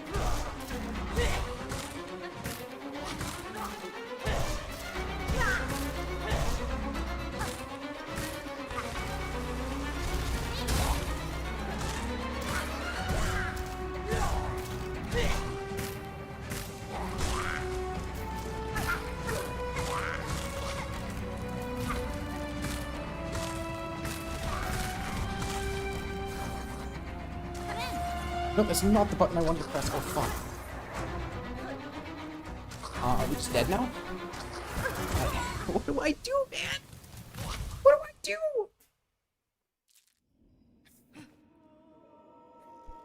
Good luck getting it off during any of the really aggro boss fights and if they're stunned. Yeah. Because I'm pretty sure if I try to just hit them, I will just parry them and then they'll continue to hit me anyway, right? Like, I don't think I can just bat them away.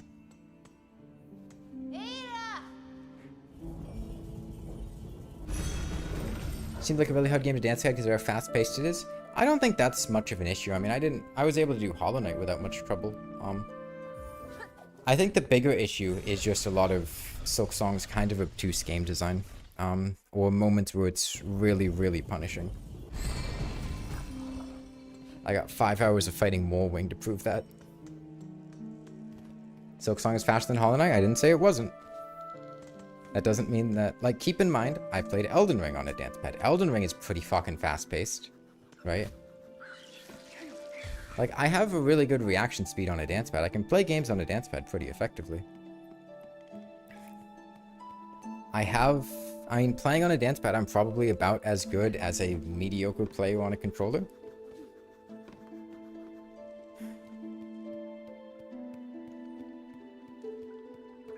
And sure, some of the, like, really, really difficult content in the game might give me some trouble, but, I think with enough effort, we should be able to get it done.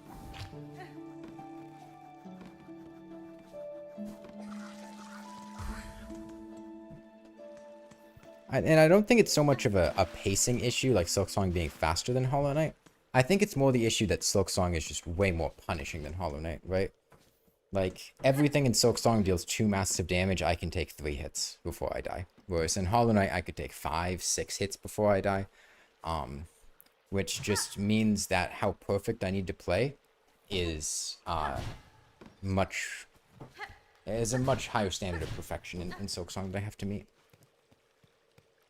I think they need to rebalance a lot of the early game. Yeah, I think that would be a good idea. I don't think the second boss in the game should be dealing 2 masks of damage.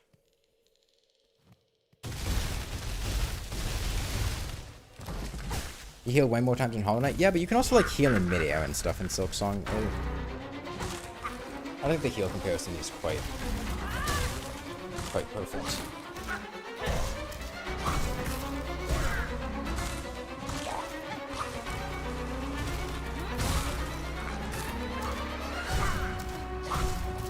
Walking with it.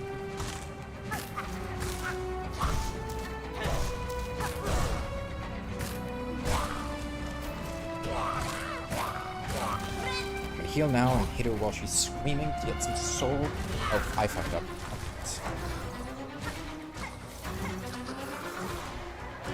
Oh wait, can I hit them while they're doing that?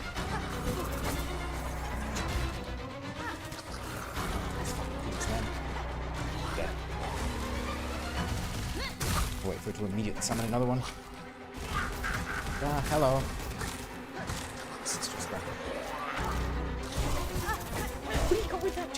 And it's Morwing all over again. Just summoning another one. I can't get hit. I can't get hit. I can't get hit. I need to use my soul to kill those guys quickly. Which means I can't get hit, because then I can't use my soul to heal. I need to just never get hit, immediately use my Silk to kill those guys, and then just keep attacking her. She shouldn't hit me.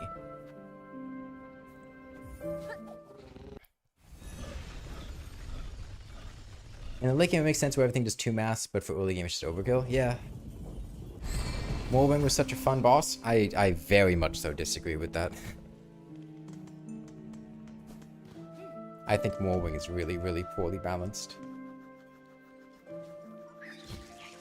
Like, I get it. I know Morwing like the back of my hand now. I was fighting him for like 6 or 7 hours. No, that's no. Maybe like 5 hours and maybe 6 between both playthroughs.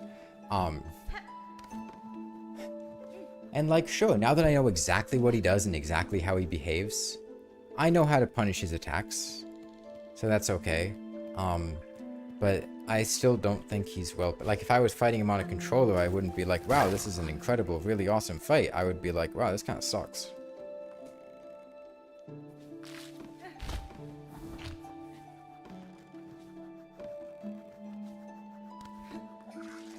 Yeah, and we did Morwing early, Cacophony. That's how we got to Bellhart, is we did the Greymoor path to Bellhart, and it took me about 4.5 hours to kill Morwing.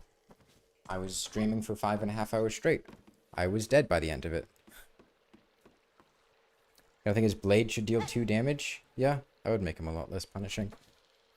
I don't know. I was talking about this yesterday, but I don't think that bosses dealing 2 masks of damage changes how fun the boss is, right? Like, how much the boss hits you doesn't change how satisfying, or how much damage the boss does when it hits you doesn't change how satisfying it is to dodge the boss, right? It just changes how much you can mess up when you're fighting the boss, and everything dealing 2 masks of damage just really disproportionately punishes bad players who get hit more. It makes the game way more frustrating for them. Whereas good players who aren't getting hit that much aren't really that bothered by it to begin with, because, well, they're not getting hit that much, and they can eat the 2 damage hits from time to time. No, you should not. Should you just instantly die every time you get hit, Bingle Dingle? Should this just be like Hollow Knight Radiant difficulty in the in the Pantheon Hall of Gods or whatever? Should every attack just instantly kill you? Like, sure, there's being punished for, but there's a reasonable level of punishment, and you shouldn't be overly punished in the early game for messing up in very easy ways. You say that Morwing's Blade Cutter attacks are really easy to dodge. They're not. They follow very weird trajectories that make it very easy to get hit by. One, he shoots it out like this, and then it randomly curves up at about the distance that the player might want to go to if they're running away from it. That makes it very easy for a player to just accidentally walk into it. And then he goes to a second phase, and he just starts randomly throwing them out. At least it feels random when you're playing the game at first. Once you know it, you know that he dashes, then throws it out. But that's different, and it just feels like he's pulling them out of nowhere. And then when he does his actual summon, he does 2 different pizza cutters right back to back, and they follow different trajectories. One of them goes out for a distance, then goes up. One of them goes a short distance, then loops around in a circle to hit you back at the starting area. Like, those aren't easy to dodge intuitive trajectories. They're very weird. Once you know them, you know how they work. But playing it for the first time, those are not easy to dodge. They're not intuitive. You can't just go, oh, this is where the attack is going.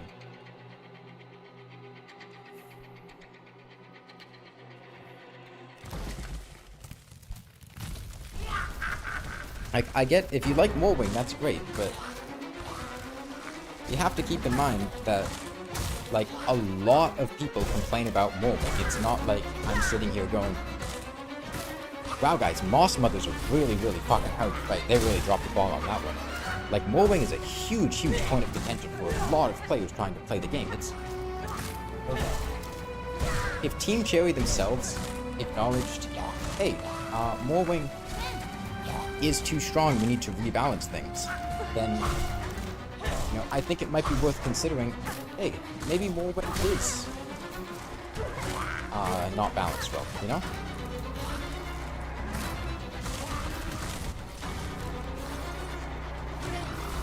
It's not the button I wanted to press, man.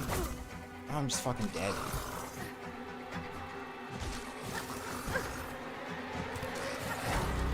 Okay, there's just a timer before she comes back.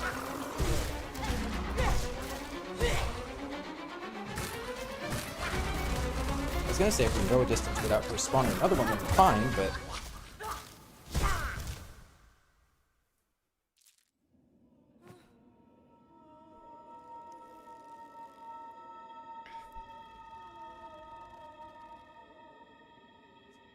all his attacks deal 2 damage. There's one situation where Morwing can only deal 1 mask of damage, and that's if you're walking into him when he starts doing the pizza cutter attack. If it hits you before he releases it, then it'll only hit you once. It won't combo you into the double. But if it's after he releases it, then he'll double hit you. So if you happen to walk into it while he's charging it, it'll only do 1 damage. Otherwise, it always does 2.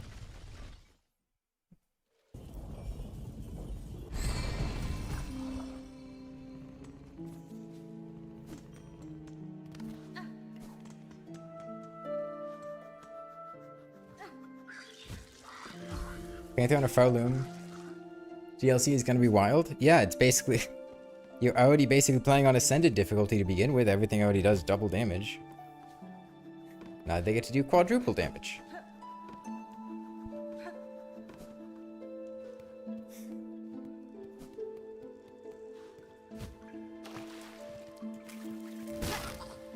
shouldn't have gotten hit there. I should start this fight with a heal, just because I feel like every hit point is really valuable. I would like this boss so much more if she didn't summon ads, man. I don't like ads in boss fights. Especially RNG determined ads. It's just... It's the same thing with, what, Vengeful Beastfly or whatever.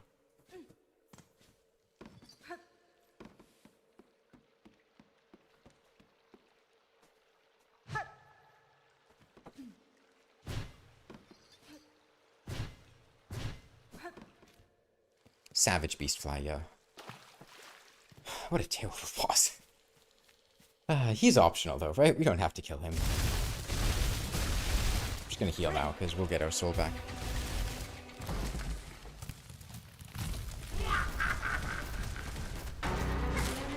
First boss in the game, maybe onto something.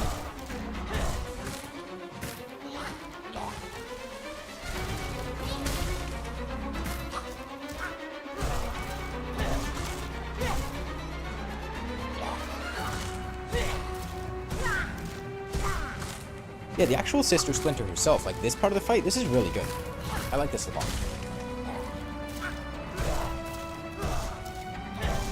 Up until she gets through her second phase and starts summoning stuff.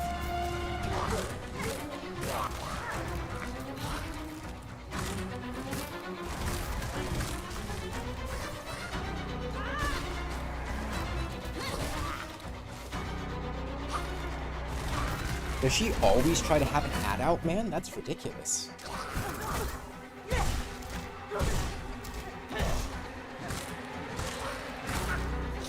Well, not always.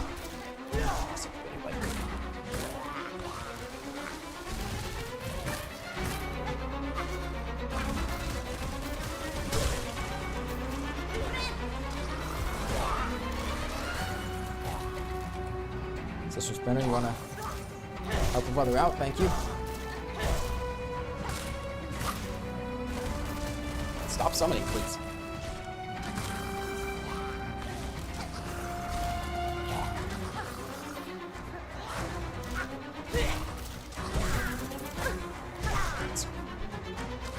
I really appreciate.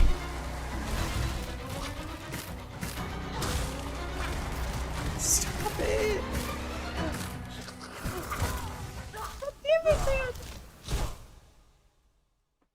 This is bullshit.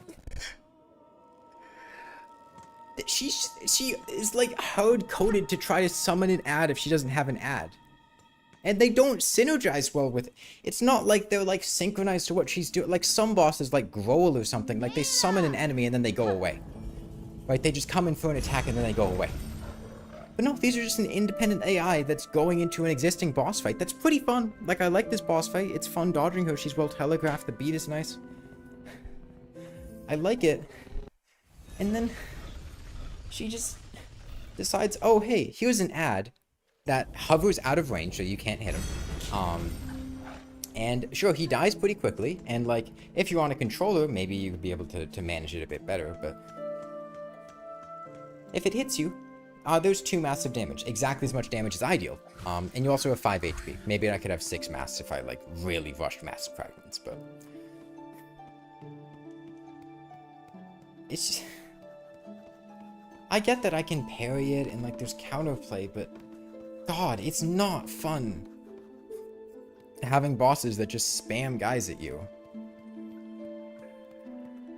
Threadstorm one-shots them? I mean, my Silk Needle one-shots them, too.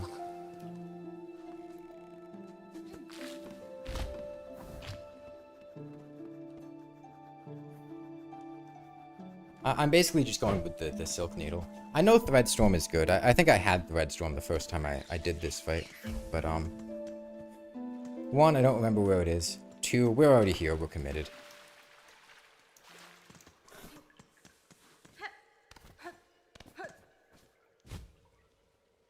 Oh, thank you, Squee. Yeah, I was a little concerned wearing this skirt because, as you may notice, it is a little bit small. It's maybe like 6 inches. So I put on just like a pair of shorts underneath it. A really small pair of shorts, because otherwise I think there would be quite a few wardrobe malfunctions happening. You did the fight with 6 masks and still got your ship pushed in? Yeah, yeah. Yeah, what somebody said is really true. 6 masks is not much different than 5 masks.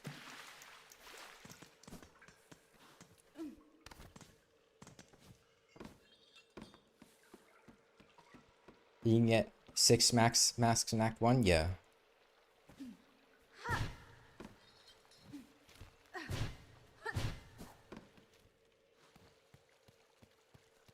Seven masks is huge quality of life, but 6 isn't major? Yeah.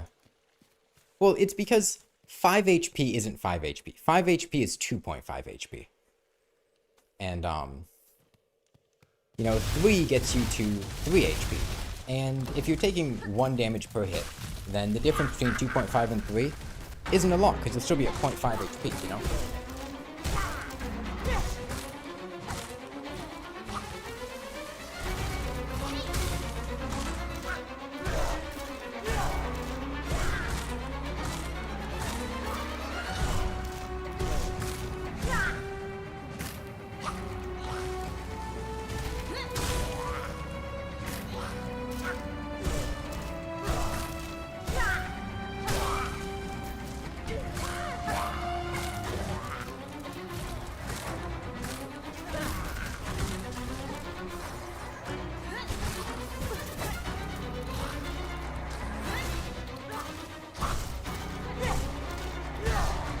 Thought I was out of range of that. That's really bad.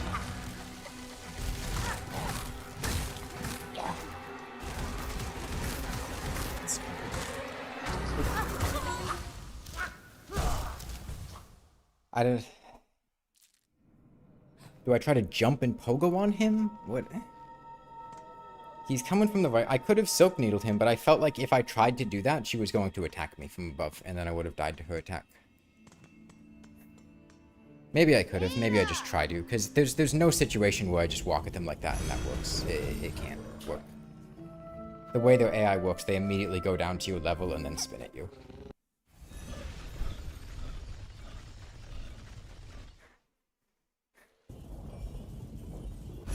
But because they immediately go down, that does mean that I can line up a Silk Needle really easily. If she didn't hit me with that swipe, I would have felt a lot more comfortable doing it. I was just kind of panicking because I was really close to death.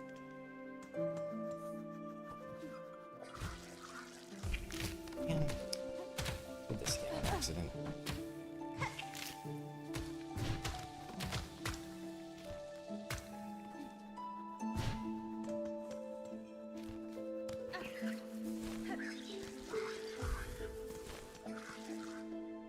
Happens like every other attack. Yeah, it's really ridiculous.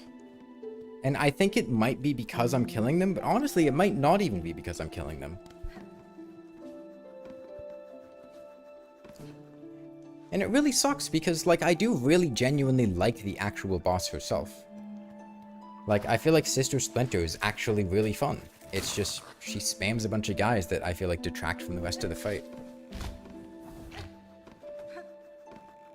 You love those garter belts? Thank you. They started sacking the first time, but that is true. Yeah, they did.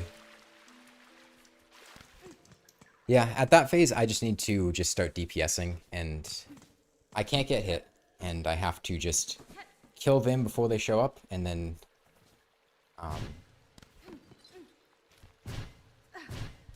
get rid of Sister Splinter, just hitting damage whenever I can. I have to rely really heavily on my Silk Needle. I can't use my Silk to heal, so I just can't get hit. Thankfully, at the start of the fight, we don't have to worry about that, so we can heal up to full HP right now.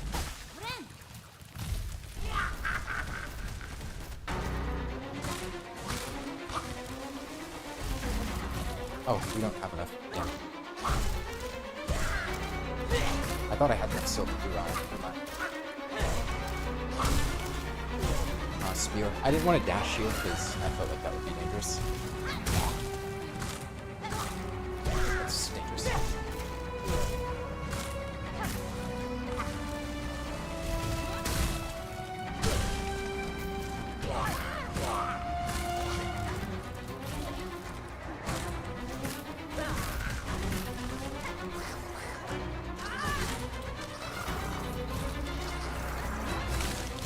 Not what I meant to do.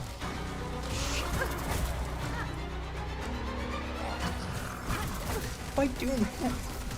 This...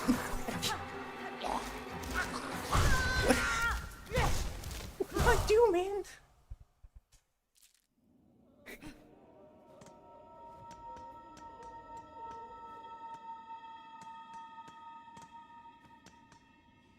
Do I try to pogo them? Is pogoing them effective? I feel like pogoing them's not going to be effective. I can try, I guess. Like, what do I do in that situation? How do I get out of that? Alive.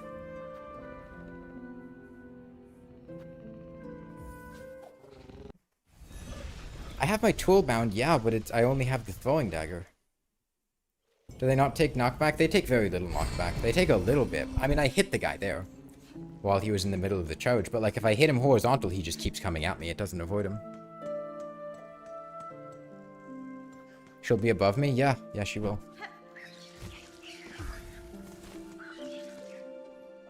First-hand keyboard experience doesn't really help.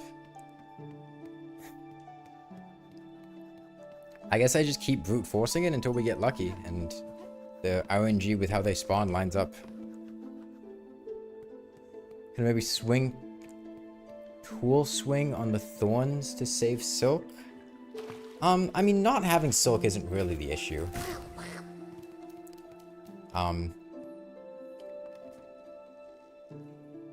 It was more like in that situation, I used my Silk to the right, but by the time I recovered, the guy on the left was already at me. I couldn't, like, look left and then hit him. And then Sister Splinter was here, so I had to dodge Sister Splinter, because as soon as you kill one of them, Sister Splinter shows up.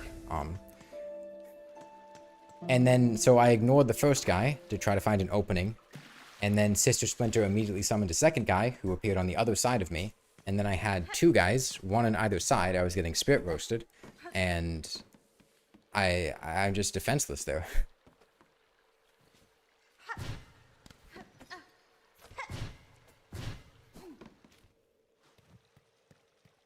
Use spear when she's down, it does more damage overall. I don't think it does. I can hit 4 times when she's down. The spear does like a little over 3 damage.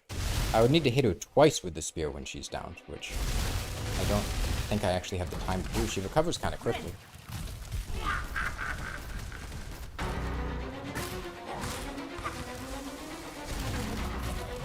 Oh, this is very bad. Yeah,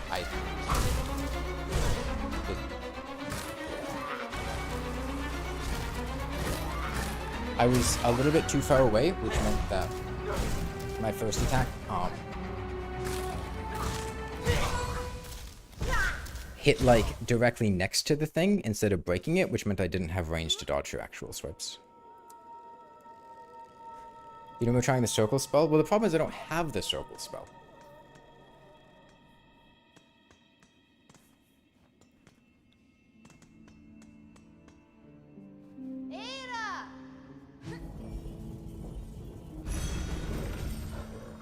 Is this a nerfed version of the boss? I don't think the game has been updated.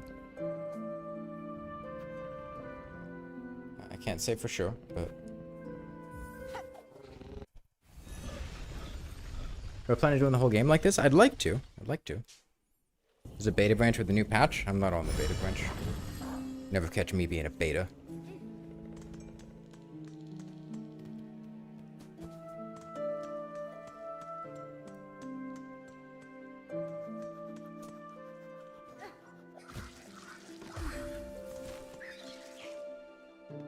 Phantom and not Widow? Oh, wait. Oh, wait, no, I have them mixed up. No, Widow was the one I meant. Yeah. I'm sorry. They just have very forgettable names, and they both look extremely similar. But no. Widow is the one I want. Did I even finish playthrough normally? I'm in Act 3. I'll get there. Have I 100% the game in another file? No, I haven't. I will at some point. I just haven't had the time to get around to it. I've been in a mildly annoying situation on my main file, and I just haven't felt like continuing it, which is, I got some sport. I'll be vague about it, but I got the ability to do the thing in Act 3 to, like, the 3 guys that you want to go do, so I went to one and I did the thing, and then just like nothing happened. It put me in an area where I couldn't do anything, and then I was like, okay, so there's either going to be a puzzle or the game is going to make me go get some other item. And then I spent like an hour trying to figure that out and just didn't get anywhere, so I didn't feel super motivated to continue.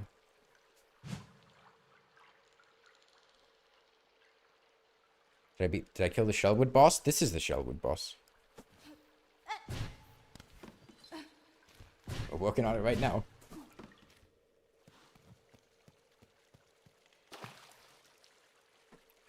Yeah, I know the game takes a while to 100%.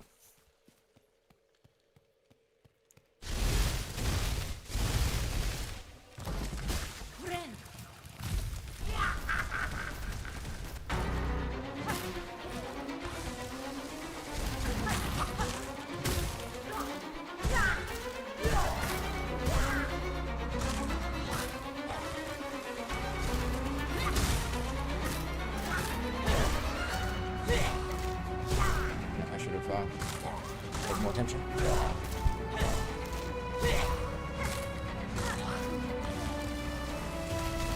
I'm gonna not heal or not break those. I want to stun.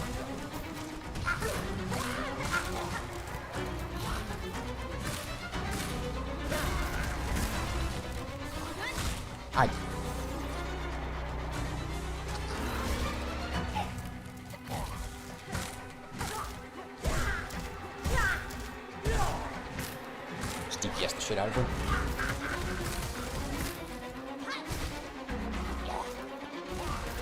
Immediately again. And she does contact damage on the ground because why wouldn't she?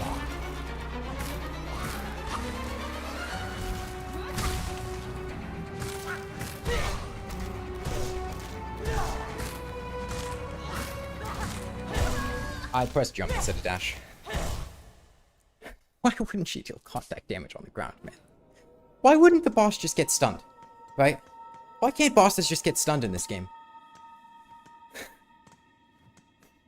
Go immediately off of Morwing to Sister Splinter, also just dealing damage when she gets stunned for some fucking reason.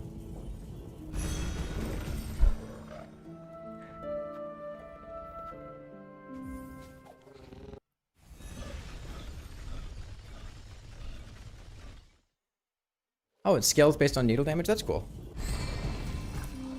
You take the contact damage just one mass, but two is absurd? Yeah, especially because, like, she has a giant hitbox.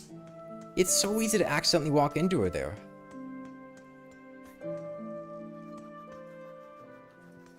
Like, this staggers when the boss is supposed to be vulnerable. That's when I'm supposed to be able to get in and, like, deal damage and stuff. And instead, it just turns into one of the more dangerous attacks. That was a really good attempt, though. I think I just have to very, very preemptively cast my Silk Spear. Because they go down into the range of it pretty quickly. And like I said, I can't heal. Maybe if I get lucky one of the times that she's downed, I can get a heal off. But I basically just have to go through the fight not getting hit more than 3 times. Or more than twice. If I get hit 3 times, I die.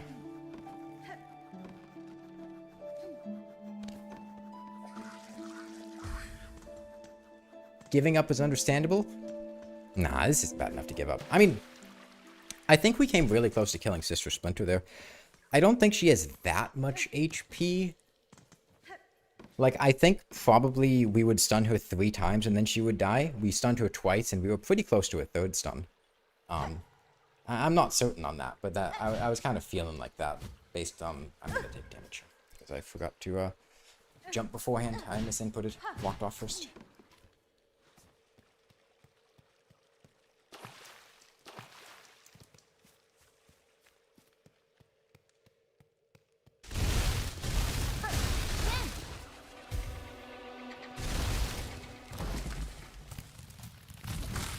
Nice, we can hit her before she starts.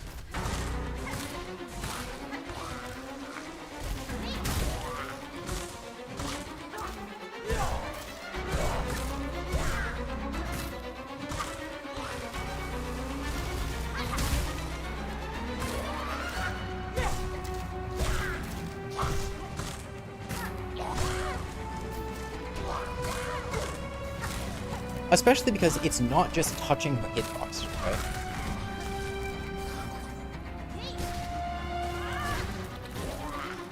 Because you'll notice her arm there didn't deal damage to me when I touched it. Oh, I fucked up.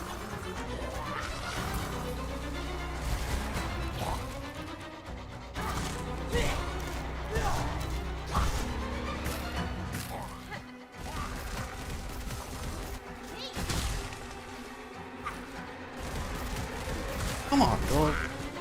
Oh, great. Yeah, we're... Fuck, man. What is going on? Oh, I changed control schemes on accident. That's really bad.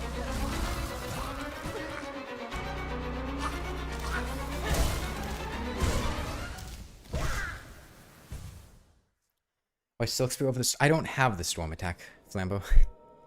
I only have Silk Spear, which is why we're using Silk Spear.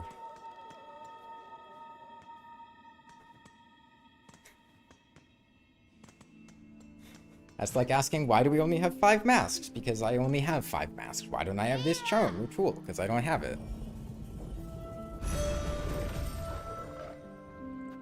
Like, my priority here, I want to get the damage upgrade as soon as possible.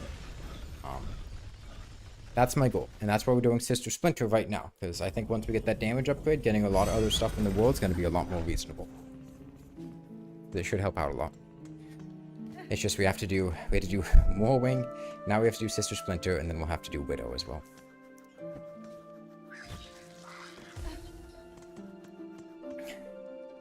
But, I don't know. I was getting this vibe with Morwing, too, where I feel like... you guys can correct me if I'm wrong here and I'm playing like shit, but I feel like I'm playing pretty well here, right? Like, she's not hitting me very much. She's actually hitting me very little. I'm managing her ads really well. It's just you die so quickly if you mess up, and you have so little margin for error in this game. I deal 5, she has 310, so I need to hit her like 60 times. I think it's probably 4 stuns then. Why was Mooring required? Because I didn't want to have to go find 5 fleas.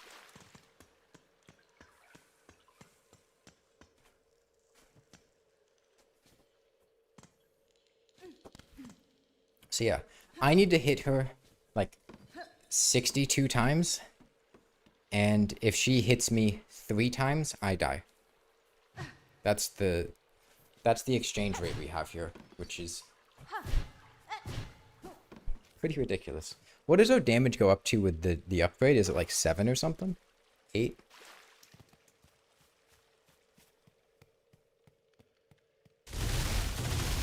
Nine? That's pretty nice. That's almost double.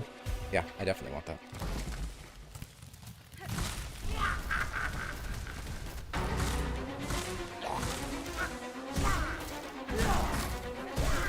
Thankfully, like, when she's not summoning guys, we are able to punish her really effectively.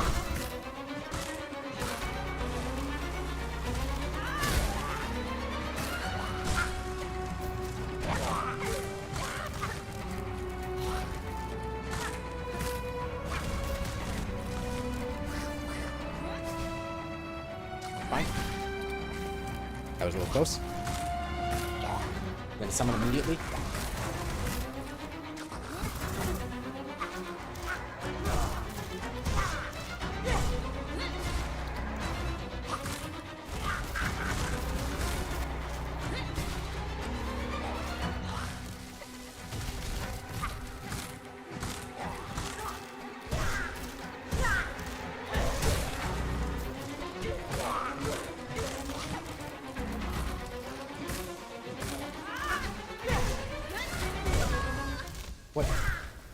What? I guess I just misinputted. Okay.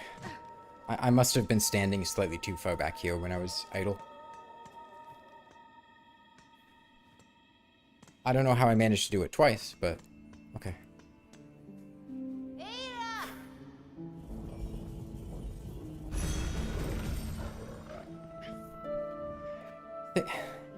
Petra, I feel like if I do that, I'm going to go down on soul, and then I'm not going to have it when I need to kill the spinny guys, right? I really only want to use my soul on killing the spinny guys. That is the only thing I care about. I get that I could get a bit more damage on her. I just want my soul to be used consistently to kill the spinny guys, and that is it.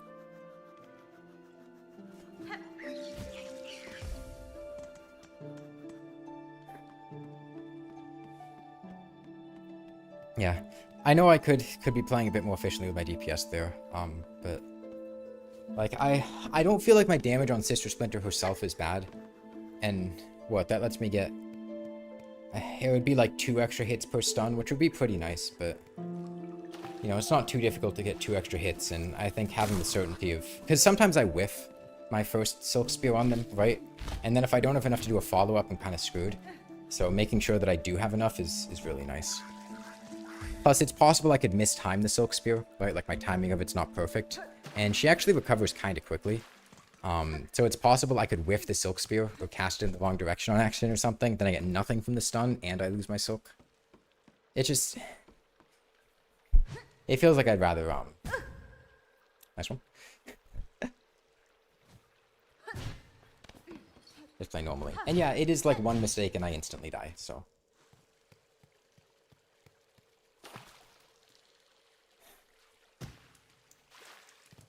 Might as well just be playing on Radiant difficulty, it's so silly, yeah.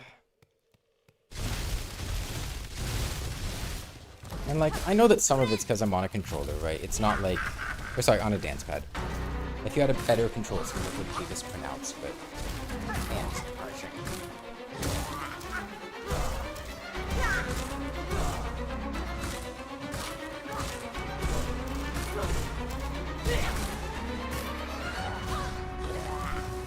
thanks, game. Yeah, I mean, just... 2 massive damage because I accidentally jumped slightly too high.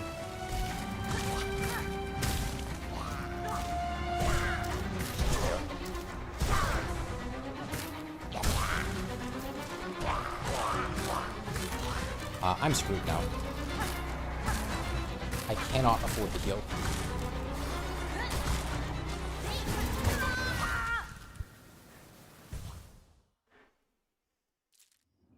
You have a lot less iframes in this game, yeah.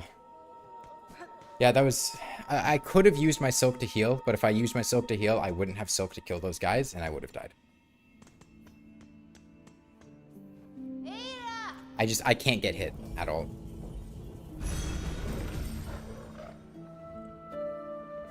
Yeah, it's super easy to get hit back-to-back on attacks.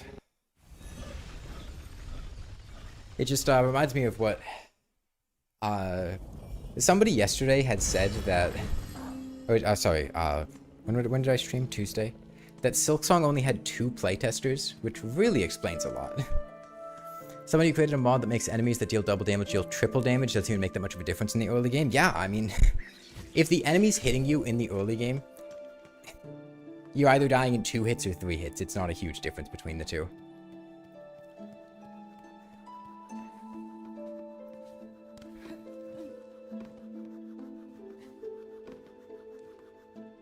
Yeah, it's only got 2 playtesters there in the credits.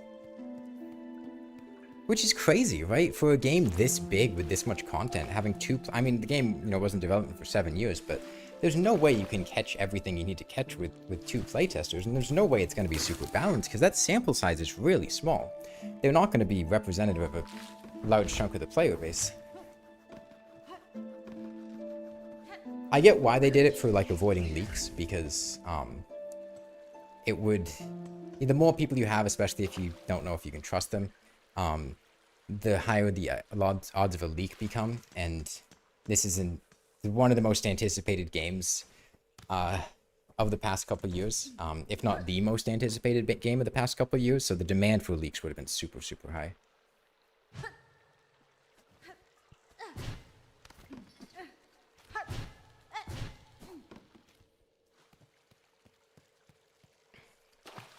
And if you only have 2 people testing the game, they're going to get good at it. Yeah, and then everything's going to be tuned to the playtesters who are really good at the game. Or at least good enough, you know, they've been playing it for 100, 200 hours. I mean, they might have had the depth to play it. It's not like... You know, we don't know what the playtesting situation was like. We only know that only 2 playtesters were credited, and that the balance of the game is a little bit off.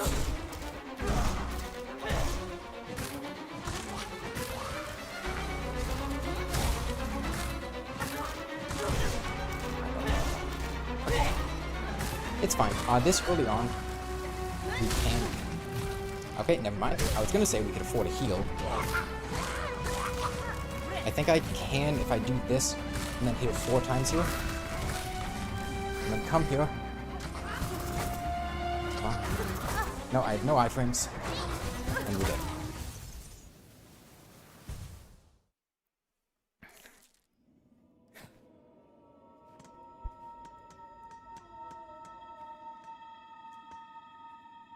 Is this my first time? No. I'm not a Silksong version. I have my own save file that I've been playing on. Oh, I couldn't imagine playing the game for the first time like this. It would just be so brutal, man.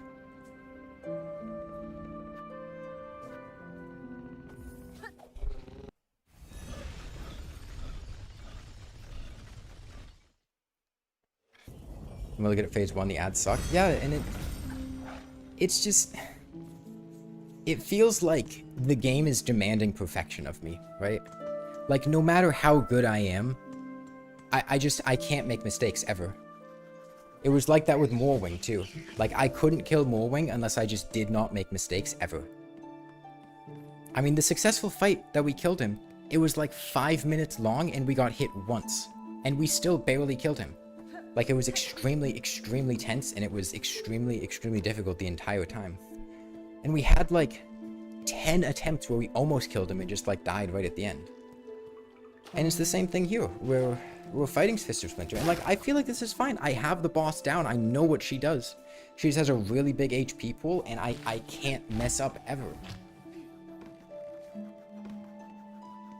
Because it's not even like, oh, if I mess up, I just try again, right? If I mess up, I get hit while I'm casting my Silk Spear, I lose my Silk Spear, I lose my only way to kill the ads hit me again. Or I start getting comboed, or I get trapped in a situation where now there's a spear here, an ad here, and Sister Splinter up above, and I can't go anywhere to dodge them. Like, I have to be proactive and on top of my game, and I just have to play perfectly, and I have to get good RNG. Because if I get bad RNG, she just spams the summon attack, then what can I do? I'll run out of silk. I can't hit her.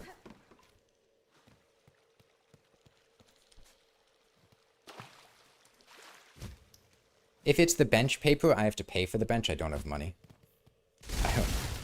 That's the issue with that one. We already went and paid to visit. All the benches in this area I have to pay for. And I am flat broke. That was my bad. I'm playing terribly right now. Ooh, that's actually not a nice idea. If I... Oh, actually, no, it doesn't work.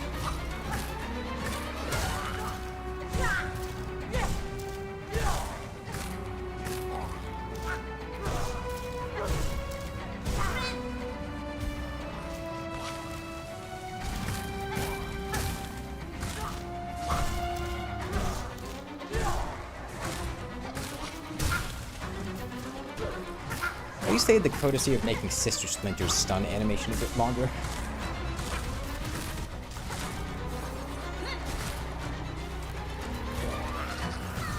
He goes up.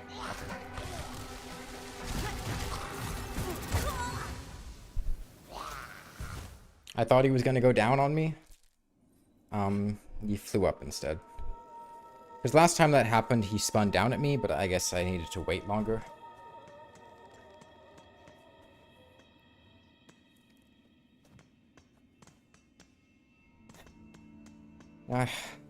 I'd like to reiterate what I said at the end of the stream where I fought Morwing, you know, after like 5.5 hours. Why the hell am I doing YouTube? I should just go make porn instead or something. This isn't worth the effort, man. Be easier to do that than have to deal with this Silksong bullshit.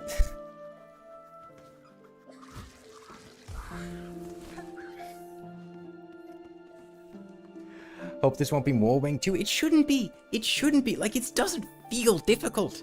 Like, Morwing, it felt like I was up against a brick wall. This doesn't. I know what the boss does. I know what I need to do to avoid everything, and I'm doing it really well. I just have to do it perfectly. There's no room for error at all. I can't mess up once.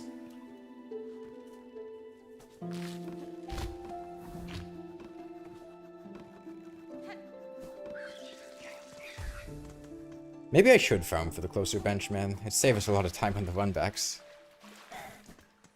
I could get money from the... Get money in Shellwood. I guess there's the spot where I killed those guys if I killed them like 3 times, but then I'd have to go to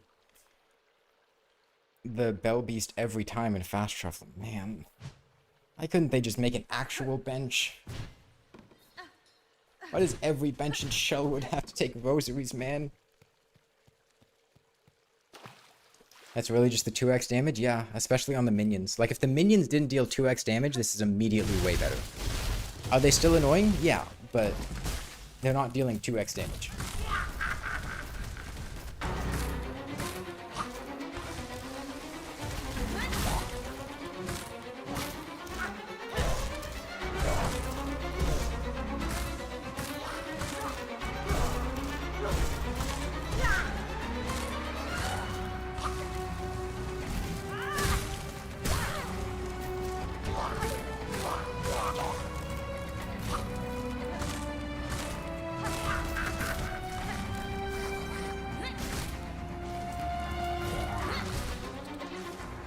Summon again immediately. Yeah.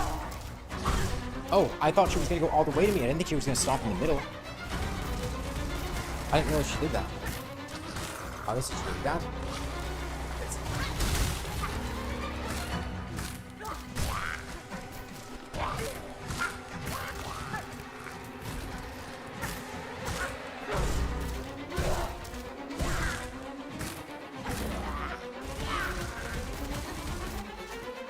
We're not attacking. What happened? What? Did I swap to a different control scheme? I must have.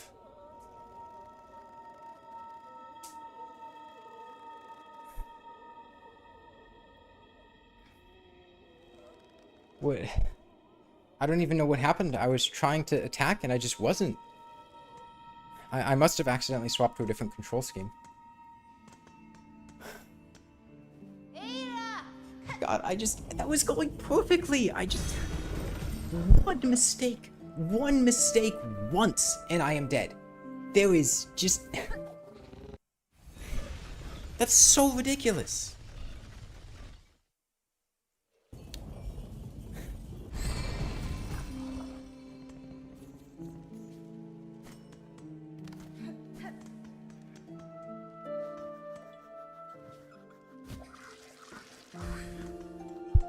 And like, I don't even think the silk, like the AoE silk thing would be that much better here, right? Like, I get that it would be a little more consistent for killing the spinny guys, but for the most part, like, I've been pretty on top of my game with getting rid of them. You gonna suffer through Act 2 while watching this? Good luck. Yeah, somebody had said this, I keep forgetting I have to run at this guy, so I just get hit immediately.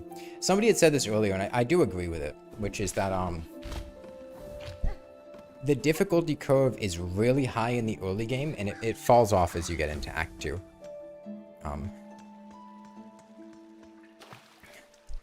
Where, don't get me wrong, Act 2 is not easy, but, I don't think it will be this bad.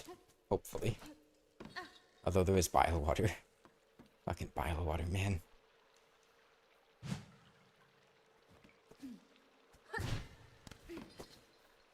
Who let Miyazaki design Silksong?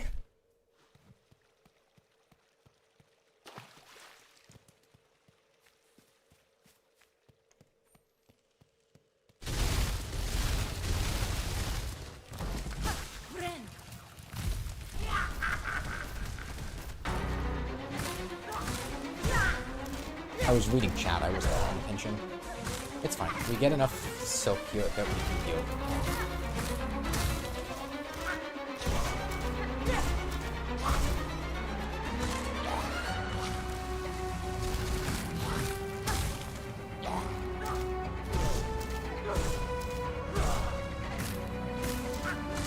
Shit.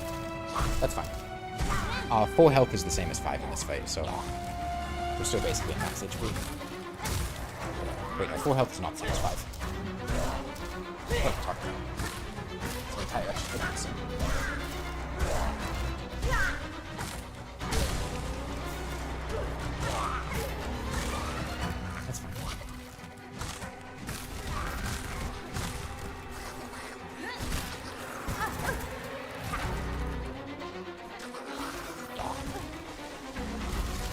That didn't kill... That didn't kill him. That didn't... The spikes are supposed to kill the flying guys, by the way. If the flying guys get hit by the spikes, they're supposed to die. But he was sitting directly in between them, so he didn't get killed.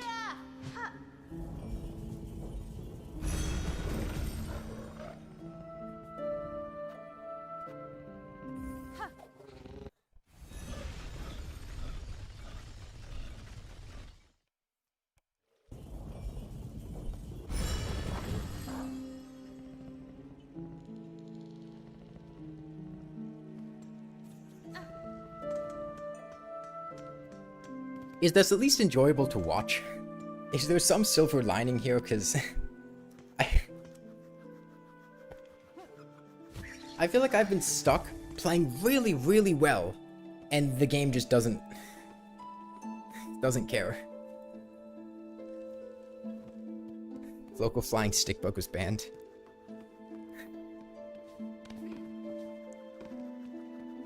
There's a whole poison swamp segment of the map across a few areas, but Bellhart was by the worst of it, yeah. Splinter is always a pleasure to watch. This feels like watching somebody just stabbing themselves in the eye with an actual piece of wood. Sister Splinter is the experience of seeing somebody just get a splinter in their eye.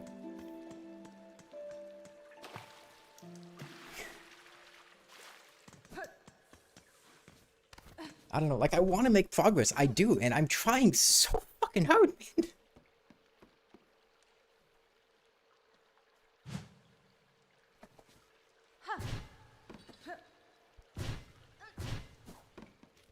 I don't even know what to do better. Like, yeah, I could get a different item, but where is the AoE silk thing? Is it easy to get? Because we could try that, right? I do think it would make killing the flying guys maybe a little more consistent.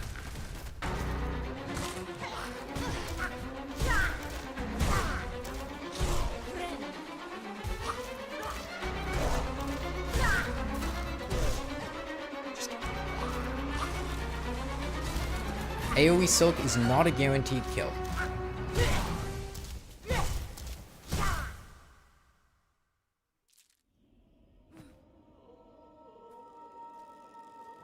Okay. I think I don't want AoE Silk then. Because if it's not a guaranteed kill, that doesn't sound good.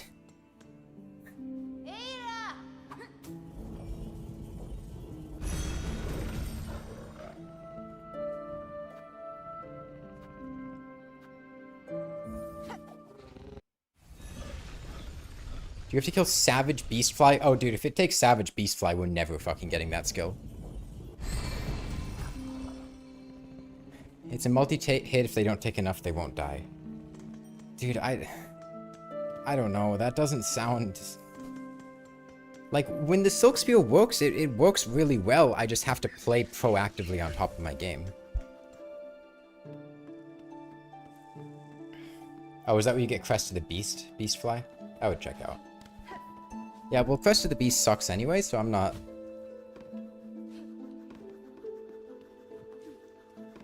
Yeah, it does, Flambeau. The straight pin not guaranteed. Kill the flying stick bugs. I would need to throw it 3 times. I hadn't been trying to use it because, I mean, I can just use my Silk Spear and that's easier.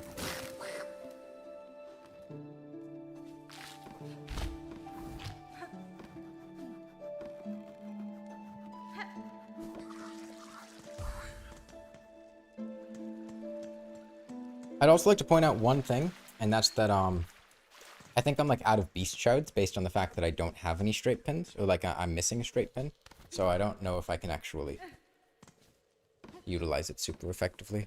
I don't know how we're out of beast shards. I thought I had a lot, but...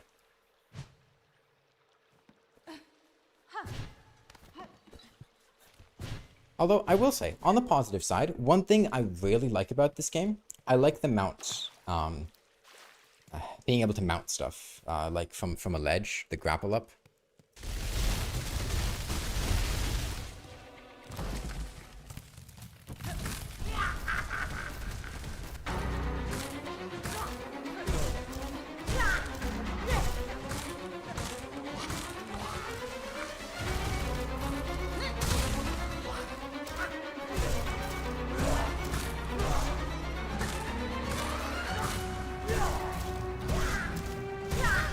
Oh, there's a lingering hitbox on that. Okay, good to know.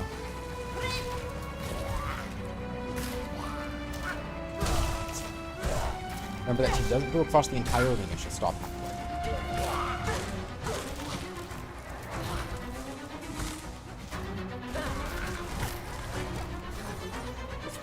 Just do you, then immediately dash, that's fine. And he goes from above. And now there's two of them, and then why do I even bother? See, that's what's supposed to happen to them.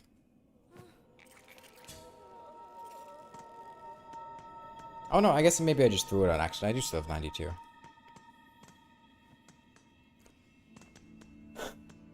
When I consistently killed both of those guys that were spawning, how did I do that? I probably sat at one side of the arena instead of in the middle. I think that's what I'm doing wrong. I think because I'm in the middle, it gives people,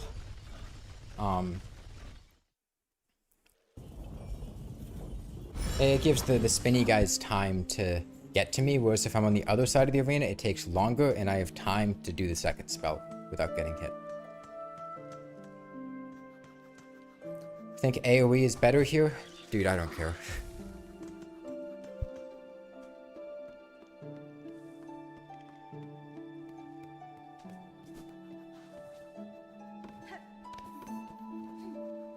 I don't really want to have to go spend like 30 minutes getting it just to get back here and have it whiff kills.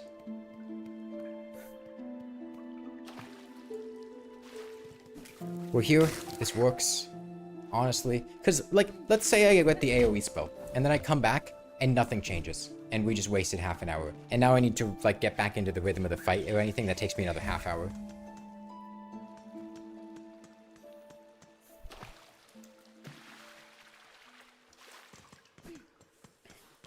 Right, because you have to weigh the possibility, what if it doesn't help? Or what if it barely helps? What if we're just doing the same thing?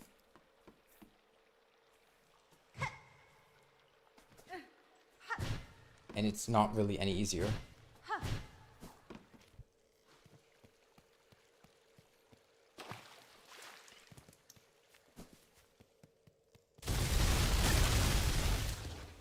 Still, could be worse, could be Morwing.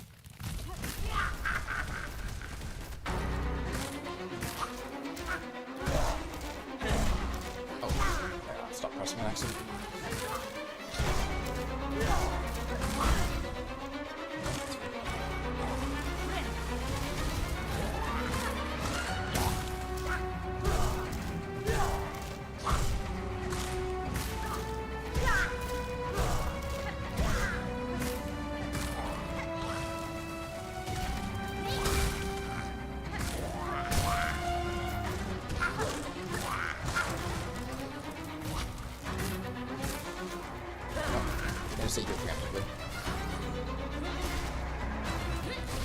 Okay, yeah, that's the consistency.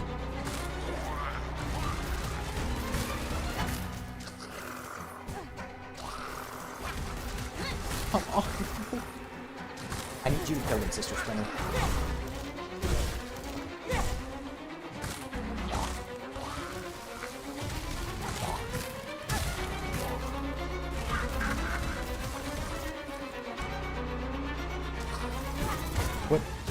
What? I was in the menu control. Dude, how does this keep happening? How do I keep accidentally switching my control scheme? It's fine.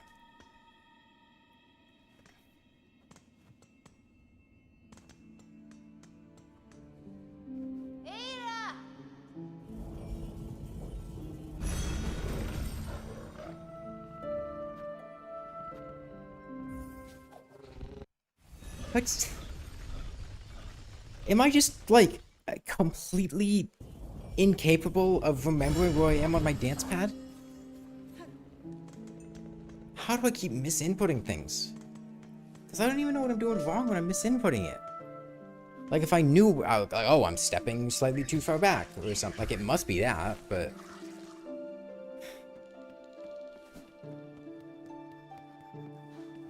It's very, like, how do I...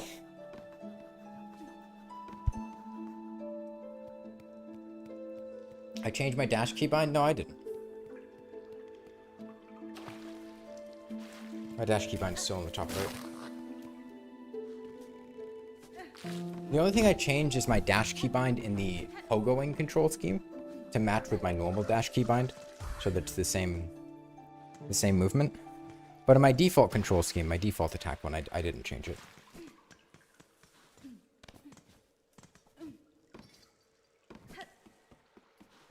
It's this one here, and...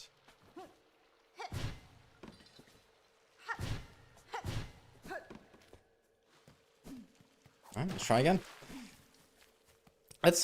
Before we do this, let's take a quick break. Just... deep breath, drink some water.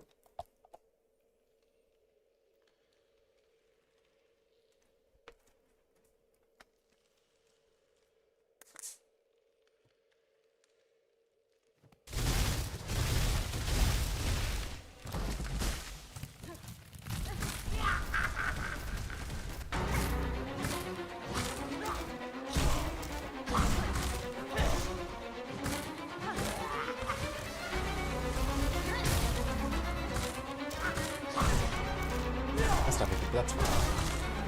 Just your dog as much as it's sunk.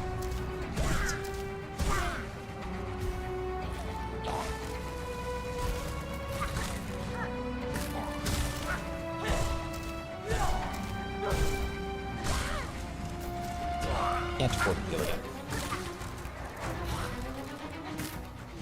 I need to hit her 3 times.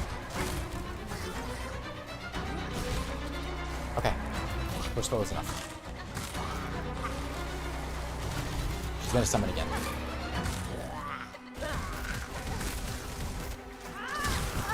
He went up and dodged it, and we're totally exactly.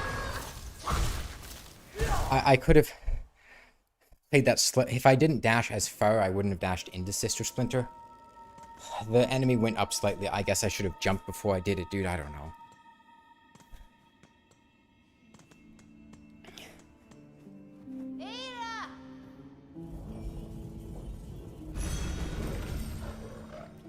Well, I think suffice it to say, this is going to be a very long challenge run, so... It's like watching me in a mini skirt. Oh, is this a micro skirt?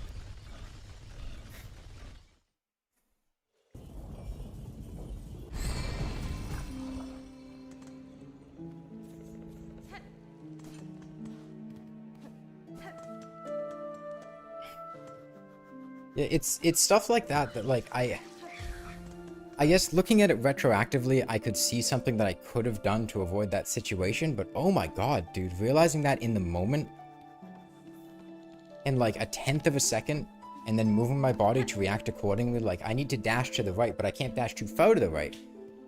I have to stop directly underneath him, and then also hope that the guy to my left doesn't immediately do a spin attack on me. I was more concerned with getting distance from the guy that does the spin attack, which is why I went so far to the right, but that kind of just put me directly into Sister Splinter.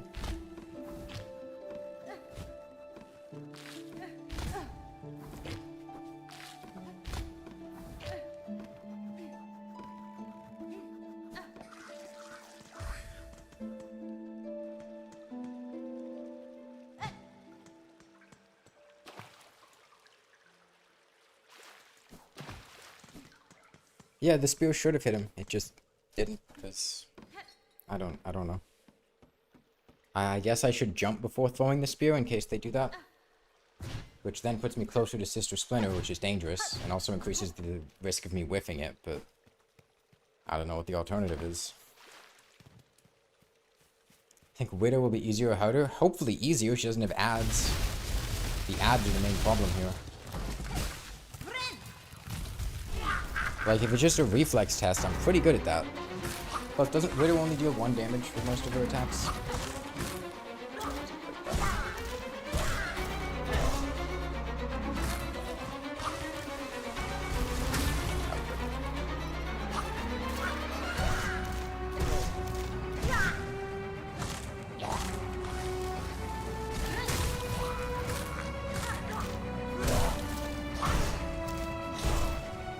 Just sometimes she okay,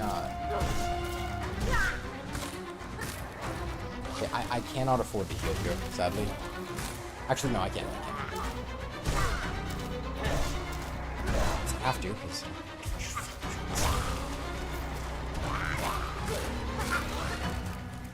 I need to hit you 4 times.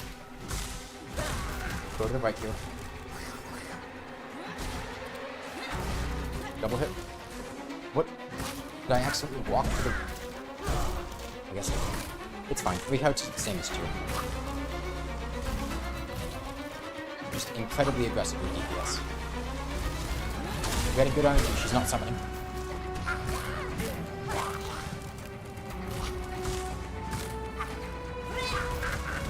Wasn't what I meant to do, but it's fine. Hello?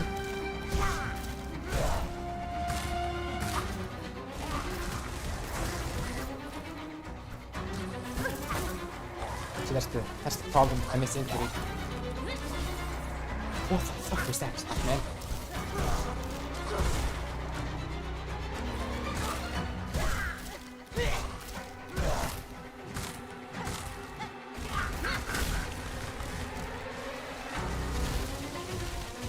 What's this?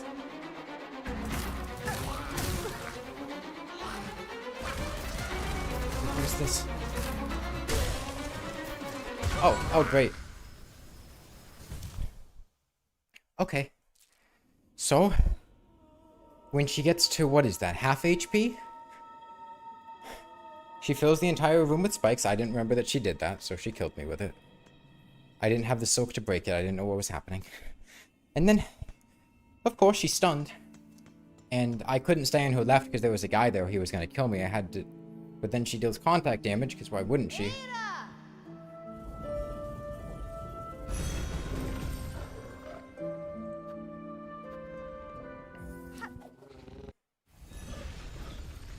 Like, if she just behaved like a normal boss and didn't deal contact damage when she was stunned, then that would be pretty cool. You know? I could just hit the enemy, get some silk, kill the other guy. Yeah, the stun does break the thorns. It doesn't kill the ads, though. Oh, great. Yeah, dude, fuck me. Just kill me. I don't want it. I pressed a button slightly wrong, so now I just died.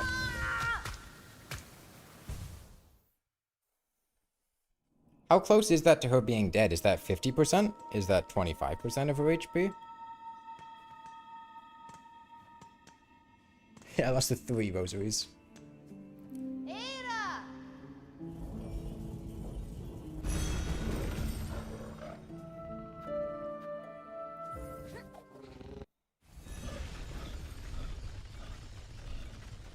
The normal boss had stagger contact damage?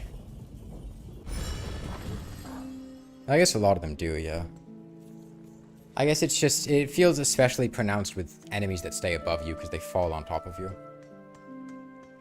About 70%? Okay. I mean, we had really good RNG there. It's just, I mean, I got stuck in a situation where I didn't know what was going on, and I didn't have the means to get rid of it, and then I got incredibly unlucky. With the time that she staggered and the enemy that she had spawned. The stagger was great if she didn't have contact damage, but because she did have contact damage, it was a very difficult situation to avoid dying in. I stay in her left, I die to the random guy, I don't have any silk. I go to the right to try to hit her to get silk to kill the random guy, I die because she falls on me. I guess if I was faster reflexes, I could have dashed over there, maybe. Maybe that's how I could have avoided it. Maybe.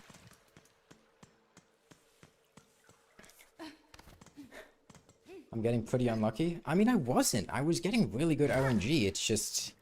Then I stopped getting good RNG. Like, at a certain point, is it getting unlucky? Or is it just the boss is designed a way where... It constantly feels like RNG is screwing you over because it's very RNG heavy. Like, I'll be real. She decides not to summon there. Incredibly easy boss. Incredibly easy boss. It's literally only the ads.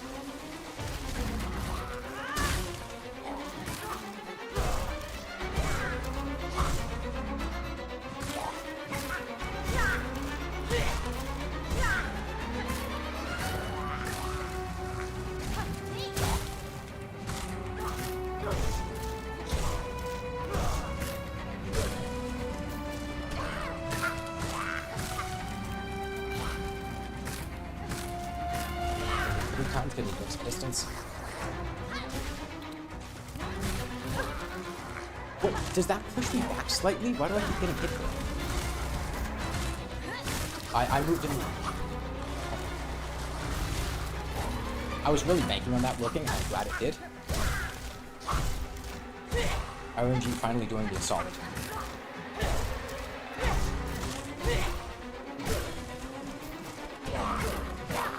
Fuck it, I'm gonna heal here.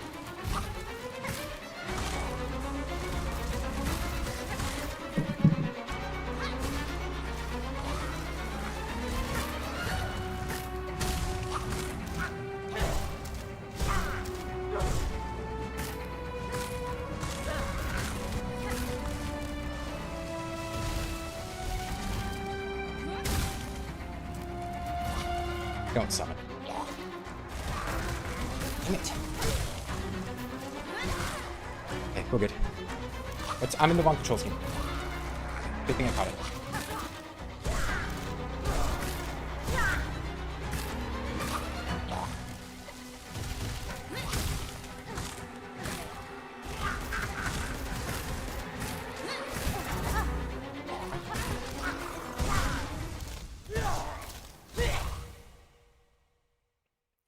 She was almost dead, man.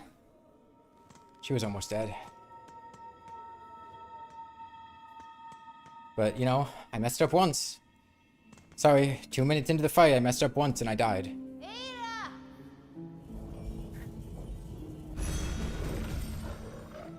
Tried to hit the ad with my only way to deal with the ad. And it just didn't work, because it dodged it.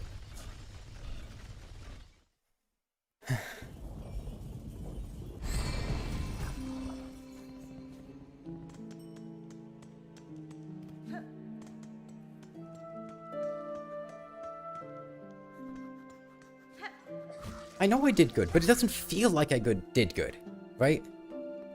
Like, if I'm playing good, I shouldn't be spending 2 hours dying to the same thing over and over again just because of bad RNG or because I messed up once. Oh no, I didn't play perfectly. Right? Like, yeah, I could have played a bit better, right? I got hit, I panicked a little bit, I didn't want to be near the spinny guy. So I backed away towards Sister Splinter, and then I got hit, and then I got comboed because I wasn't paying that much attention, and then it's just immediately gone. Like, 2 minutes of playing perfectly.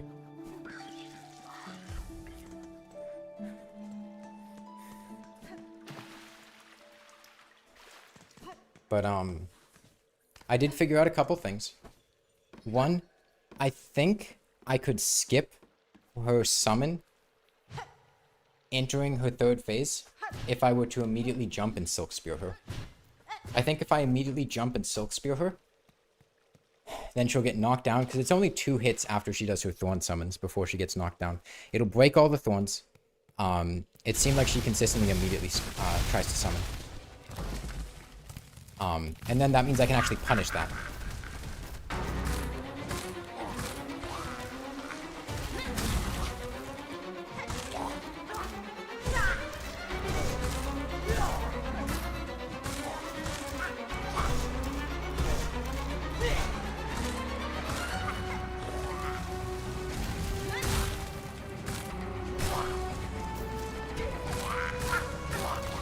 Everyone hit 3 times.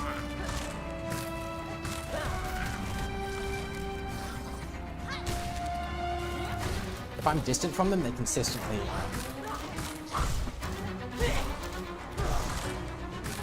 hover on the ground, it feels like.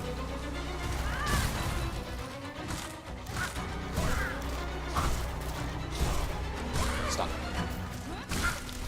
Messed it up, but that's fine.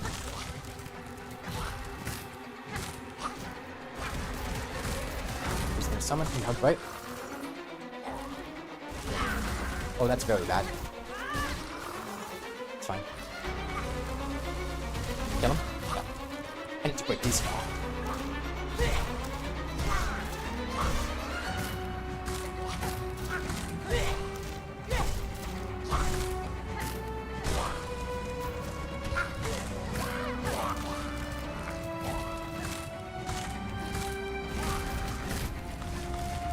I don't even think we can phase skip this. We'll be able to knock you down.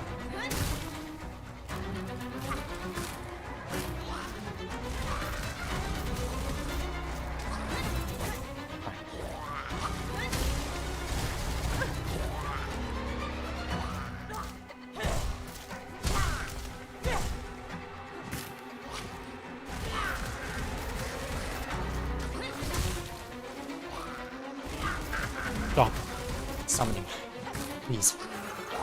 I can't take the summons, man. I can't take them. I can't take the I can't. What?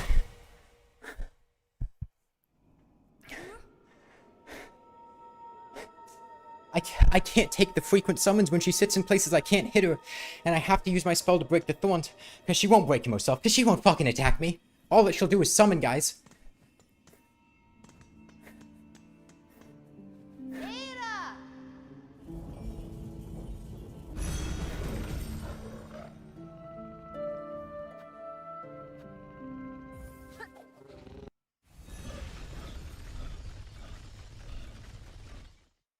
I was doing so well there.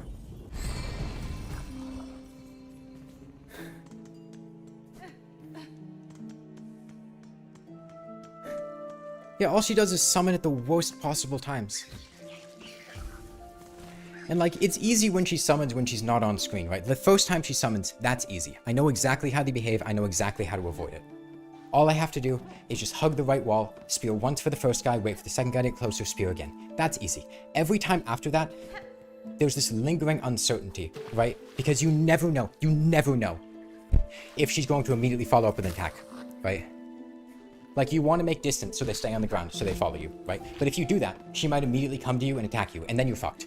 You're completely fucked. You dodge the attack, the spinning guy hits you. You don't dodge the attack hits you. There's no winning in that situation, right? You can hope that she does like a spike attack from above. If she does a spike attack from above, you're fine. Because that's not going to hurt you. That's not going to kill you. It might even kill the guy for you. But if she doesn't do that, you're screwed. And that's just RNG. And sure, if I had better controls, maybe if I had the spell, whatever, I might have a more consistent way of dealing with it, but I don't.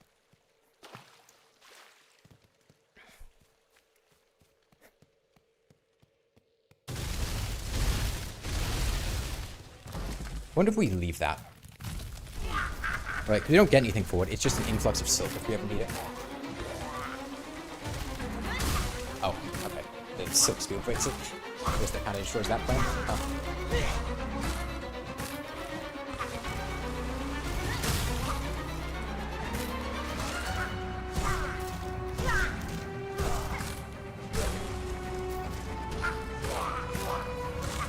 Okay, 3 hits and then to the right.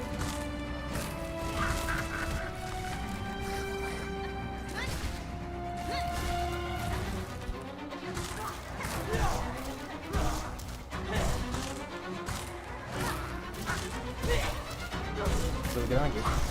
It's down here.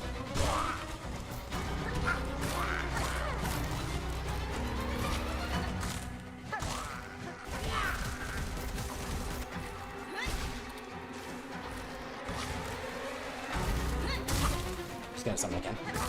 Nope. I was really afraid she was gonna summon. Issues. Oh, and she's summoning again. Wait, no, she's not. Kill it? Yeah. Good. I'll skip the summon. Oh, she's not summoning. Knock her down. Hot hits. He's gonna summon again.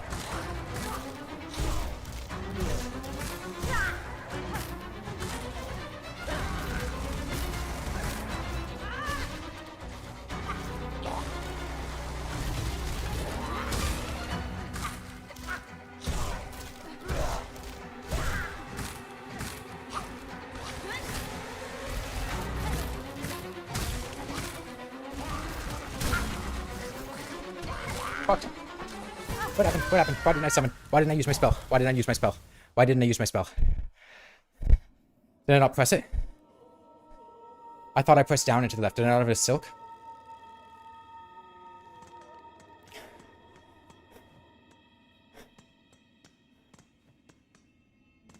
Did I not have silk for it? What happened? I pointed to the left and I thought I inputted it, but I guess something went wrong. Maybe I didn't press down. Maybe I didn't have the silk for it. Okay, I guess I must have just slightly moved my foot wrong once in a 3-minute fight.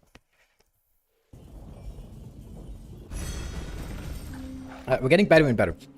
That's the first time we've gotten her 4th knockdown. And 4th knockdown would be almost dead. If she didn't summon a guy before the 4th knockdown, we would have been fine.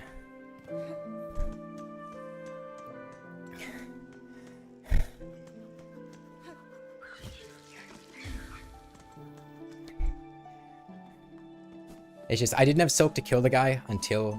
It also doesn't seem like I can jump and Silk Spear her. I don't think I can get high enough.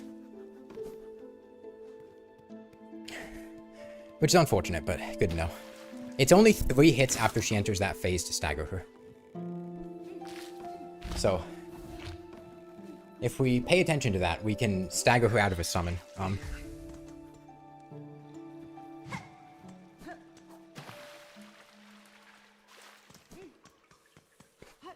Usually when I miss input is because I was on a different control scheme, but that's not what happened there. I think I just... It's tough because I think my dance pad is very, very slightly moving, right? It's Velcro down to a wooden board, but I'm moving with so much force so frequently that I think it is sometimes moving. You can see on the camera, it's just very barely flipping out of range, the top buttons, which might be throwing me off a little bit. Just the tiniest of movements in where I'm standing or inputting or something. Can it count hits? Yeah, I don't have the mental energy to count hits. That would be great. Is there much input delay? No, there's not really input delay. The input delay is me having to move my foot to input.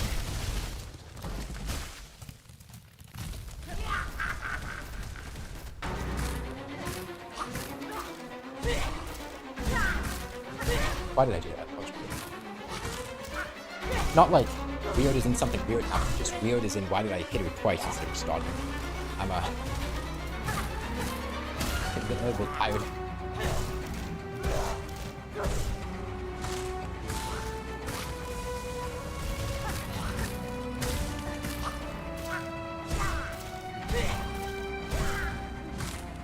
Second, yep. 3 times.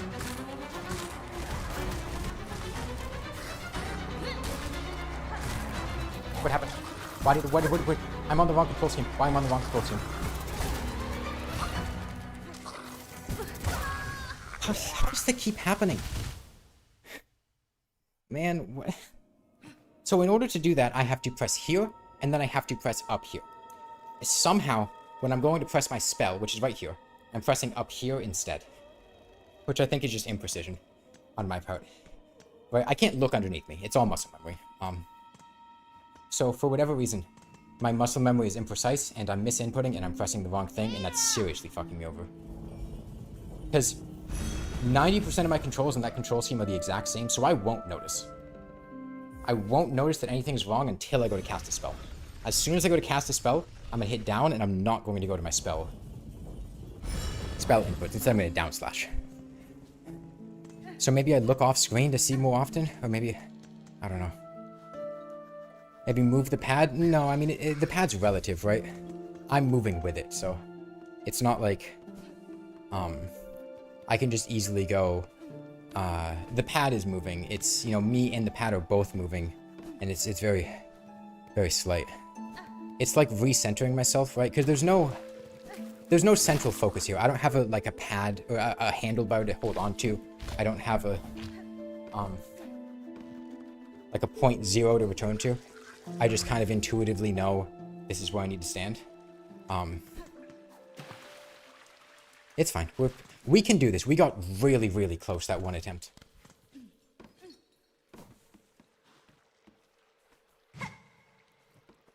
The thing that I'm worried about is Sister Splinter a particularly bad boss for trying to do on a dance pad because of all this RNG and the ads? Or is this just what the bosses are going to be like? Like, Lace wasn't bad, Bellbeast wasn't bad, Moss Mother wasn't bad, Morwing was miserable.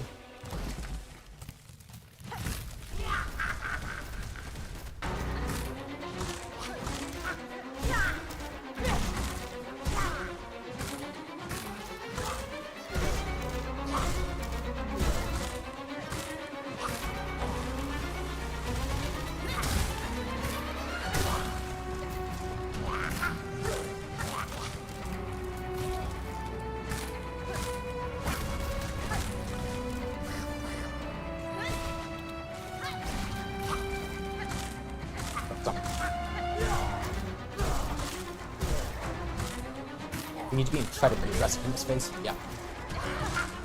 We cannot allow her to summon if we can avoid it.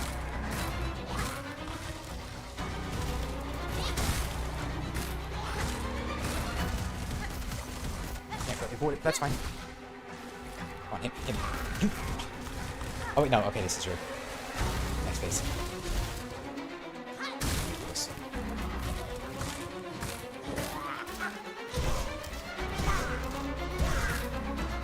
Stun.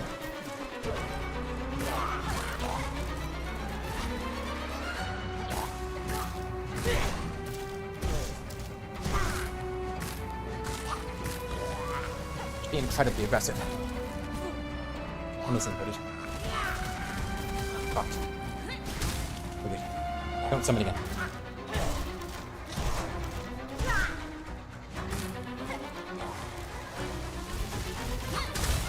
I need her to get over here.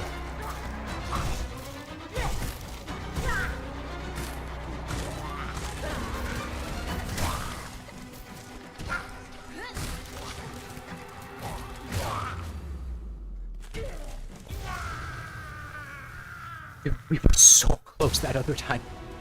We were so close that other time. We were so close. We were so close that other time. She was like 3 hits from dead, man.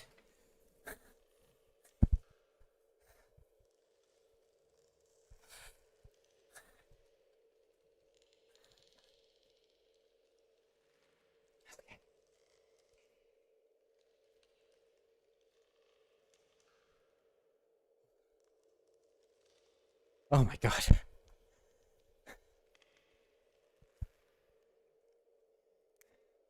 I had to be incredibly aggressive. Even if it meant taking hits. Even if it meant trading blows. I had to be on top of her ass constantly. I had to give her as few opportunities to summon as possible, because if the fight goes on long enough, RNG will screw me over. I have to try to just do whatever I can to get it over as soon as possible. Oh my god. Hell of a fight. I mean, if you take out the ads, I think that's a really fun fight, genuinely. I like Sister Splinter herself. What do you think the odds are we die to these guys? I don't want to risk it, man. We've gone through enough.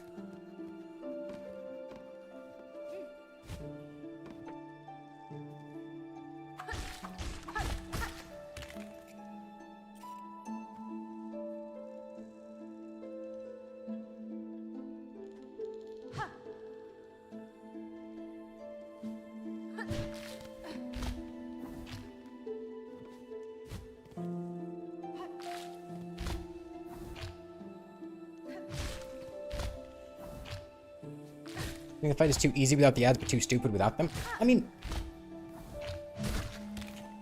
she could have phases where she summons ads and she's not there. Or she could do like what Roll the Great does, where he summons ads but they immediately go away. Right? They just come out for like 1 attack. She could also just be an easier boss, right? Not every boss needs to be incredibly difficult. If they're satisfying to dodge, that's good enough, right? Damn, what do I do here? I guess I just ignore it. I can't really kill it. It's scary because we're in one-shot range, but...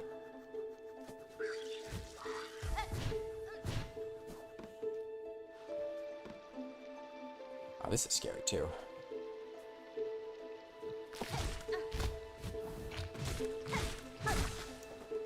Okay, we can heal now. Good.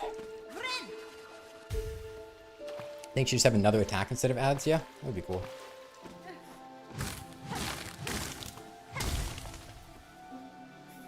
Man, they can't just give me the upgrade, can they?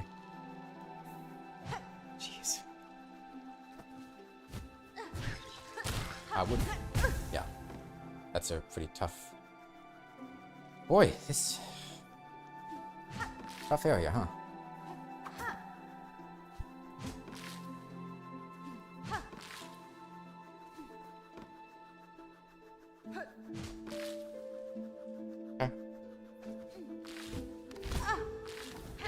dash. I'm gonna die.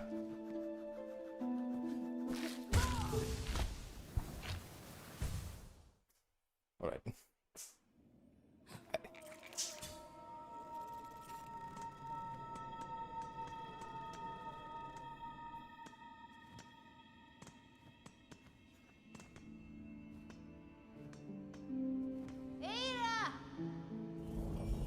I can't kill him from a distance. I get close, he knocks me off into the spikes. Do I just tank the hit? What? Dude. Go make fun of her now?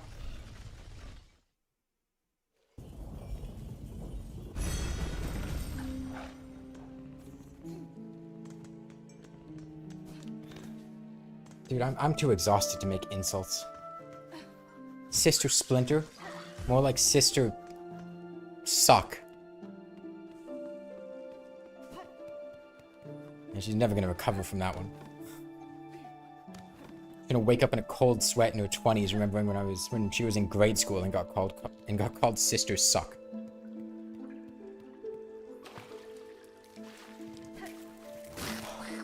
Okay. You know, my plan had originally been to get to Phantom. Oh, sorry, not Phantom. Widow.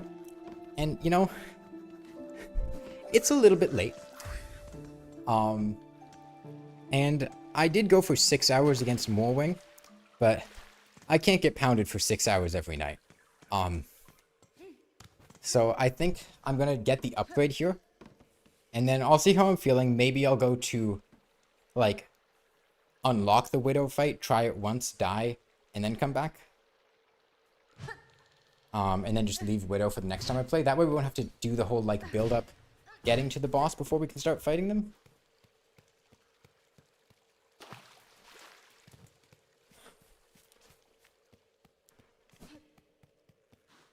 Who the hell are you? Oh wait, this is what's her face. I didn't know she showed up here.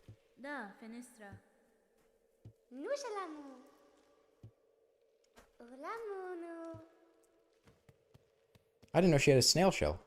Oh, is she a snail? Or something? Or like some kind of gastropod?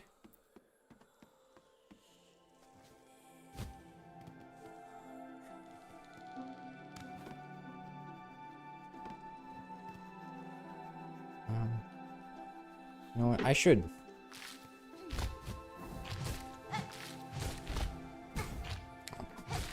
I thought it was going to retract faster. I should build up some soul off these guys. When I inevitably need it later. Okay. Pogo controls. Up, down, right. We messed up. That's fine. We can just go back. Walked off.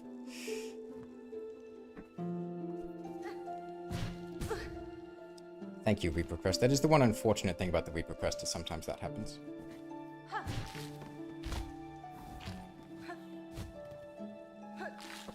It's fine, we can get enough silk off this guy.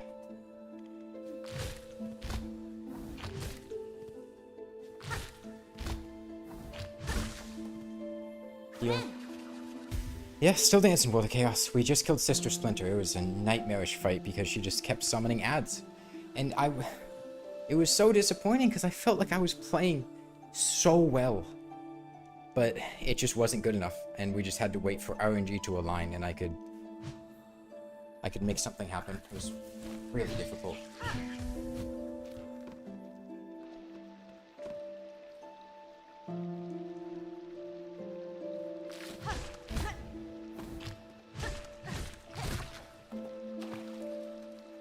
I literally was playing out of my mind.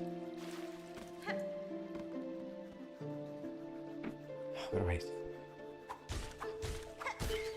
That should stop me from getting hit. Okay. Now we have enough for a heal here, so that's nice. What do I do here? Do I just eat a hit? I think maybe we just eat a hit. Oh wait, no, okay, okay. That's fine. You know what? I'm fine with that. Just don't mess up this platforming.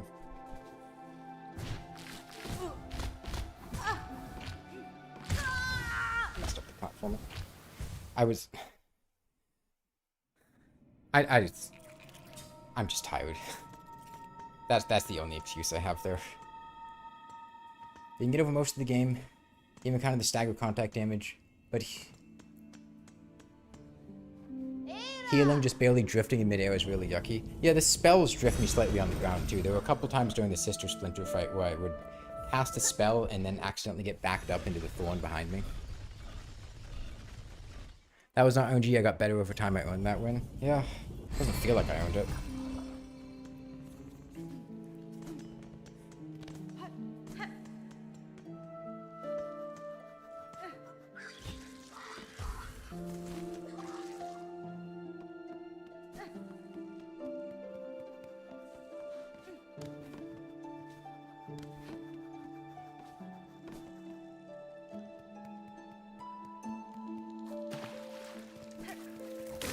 That's the worst part about fights like that, right? Like, there are fights where, after you win, you feel like you have mastered the fight, and you feel incredibly rewarded with what happened, and you feel great. That's not what happened here. That's not what happened with Morwing. Because it felt like I mastered those fights ages before I actually killed them. It felt like I was just waiting to do it perfectly, or for RNG to line up in my favor or stuff.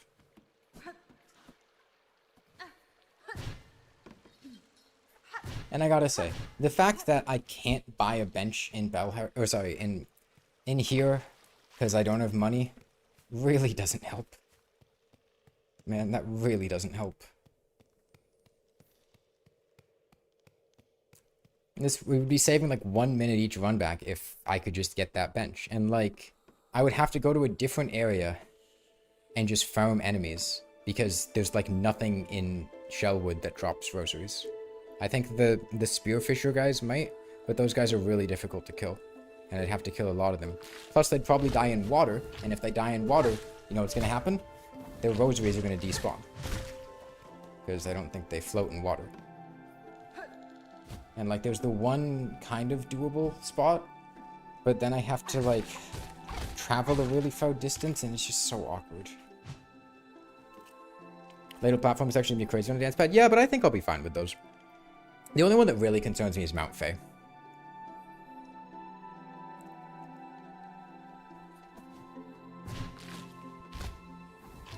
Mount Fae worries me, because Mount Fae is time sensitive, right? You need to like platform perfectly, and it's quite a long sequence.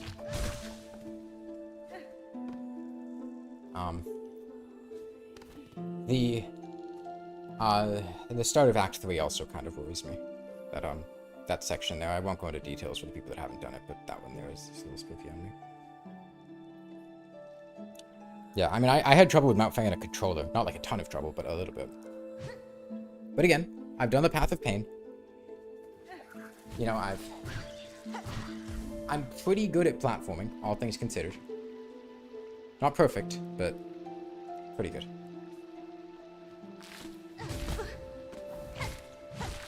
And if you think anything I've done in the past 2 days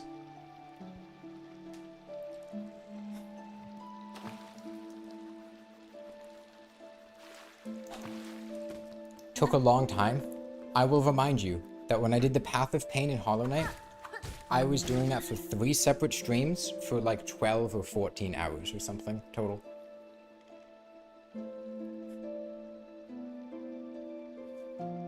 I was genuinely... It took me 5 hours to get through a single room in the Path of Pain. Sometimes. Now granted, we don't have like... I haven't found a charm that does like hive blood regeneration, which does make some platforming sections a little bit scary, but... I don't know why I did that. How many masks can you get with the plasma tool thing? I think up to 6 total. If you ever fully upgraded. Okay.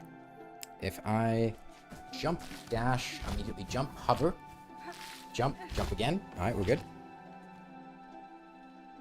I'm gonna eat a hit here, that's fine. don't panic. We don't panic, we're fine. I need to get this back. Just don't panic.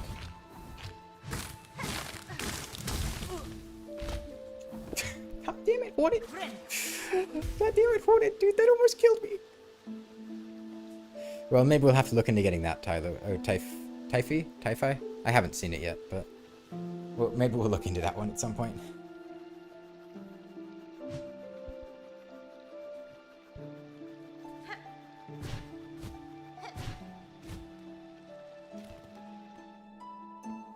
One of the things I do really like in this game is that it gives you a lot of flexibility with choosing which mobility option you want to use to get over an area, right?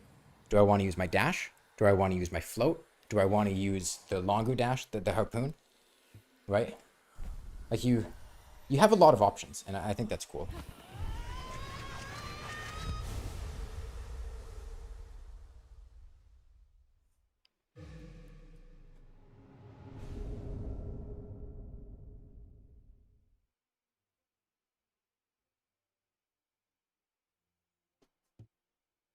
Okay, we have Mantis Claw now.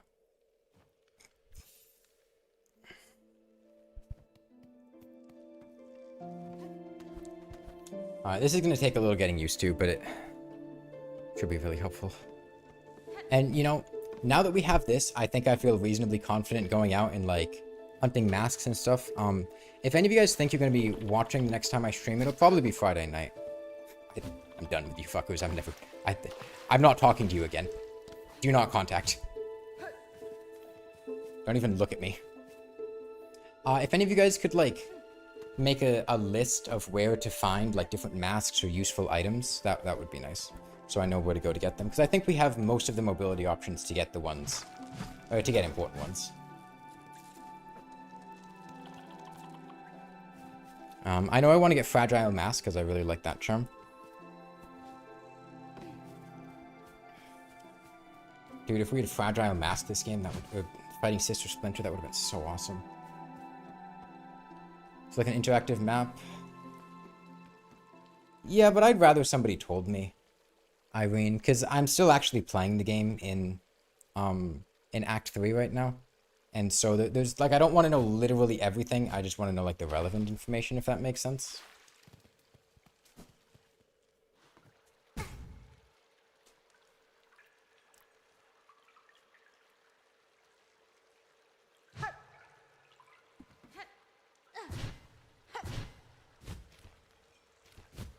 Okay, where am I actually going to get to Widow? Is it in Bellhart? Do we go to the bottom of Bellhart and then work our way up there? Work up the shaft in Bellhart? Or is it like up here?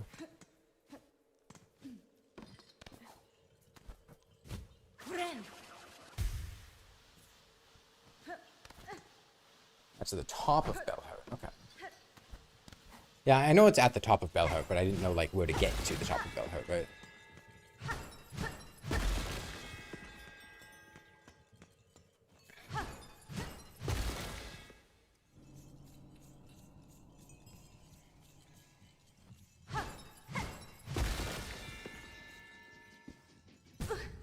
Spikes there, of course there are.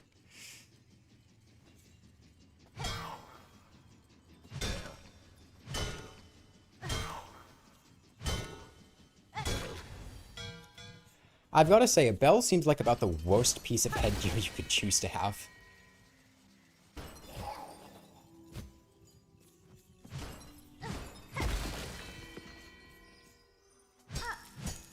Imagine a bell clanging every single time somebody hit you.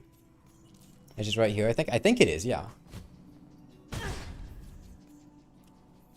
Yeah. Okay, fun area.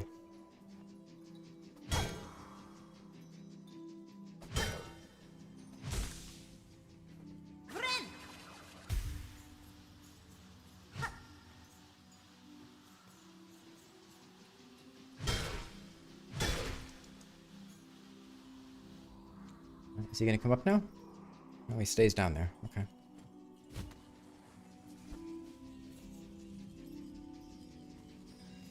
Every big thing does 2 mass in this game? Yeah, and a lot of the small things.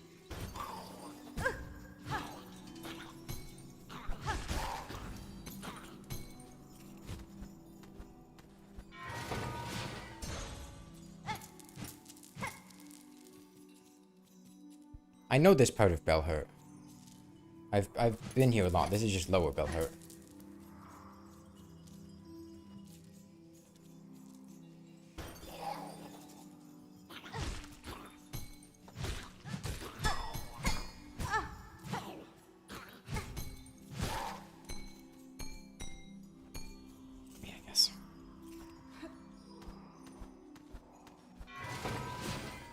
Oh, this isn't where I want to be. The guy respawns. Okay. Upper Bellhart? No, this is lower Bellhart. What? No, hold on. Isn't that lower Bellhart? Isn't that where you go as soon as you go down from the... That looks identical to where you go when you go down. What? That looks identical to...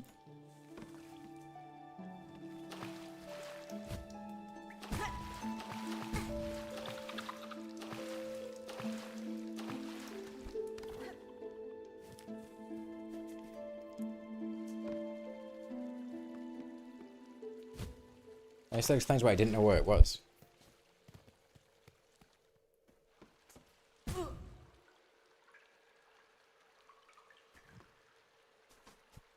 It's big calling the bells. They look the same. No, I know, but like the placement of the enemies, the guy with the rosaries. I'm pretty sure I remember that dead body in Lower Bellhart. Like that specific body, I'm pretty sure is down in Lower Bellhart.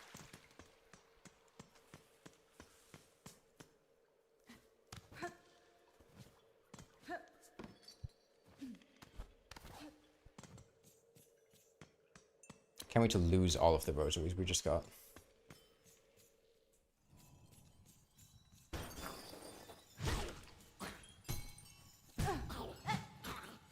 Can't wait to lose all of the rosaries we just got.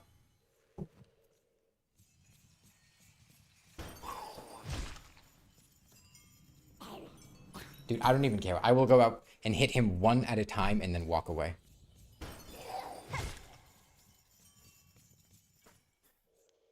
It took me so long to get those 60 rosaries, man.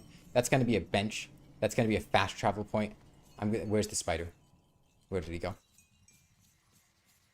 Why is he gone? Why is he gone? It's fine. I'm getting a sword off this guy.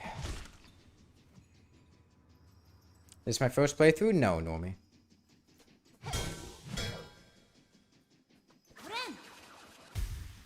That's my life savings, man. I can't take that shit from me.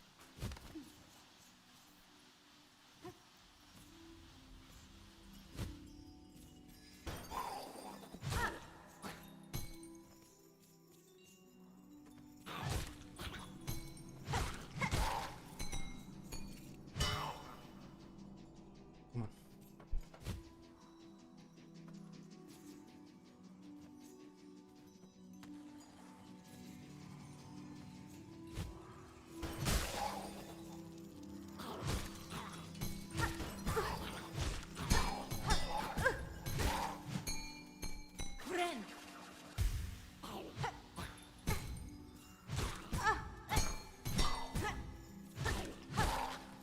Dude, I hate these bell spider guys.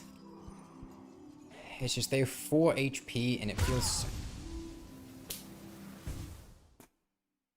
Okay. I guess I accidentally stood slightly too close to the guy.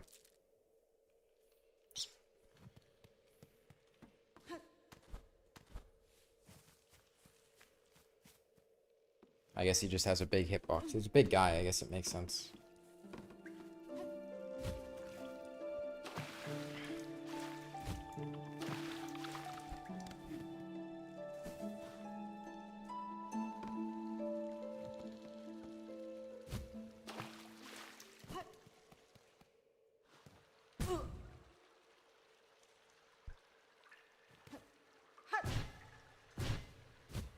Let's do this. Yeah, that saves me a lot of time. On the bright side, the wall climb's really nice. On the less bright side, I'm defending these rosaries with my life, man. I need these.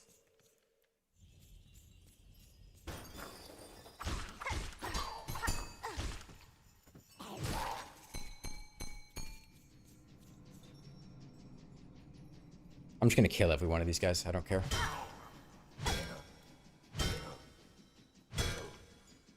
It's only 5 hits. It's not many.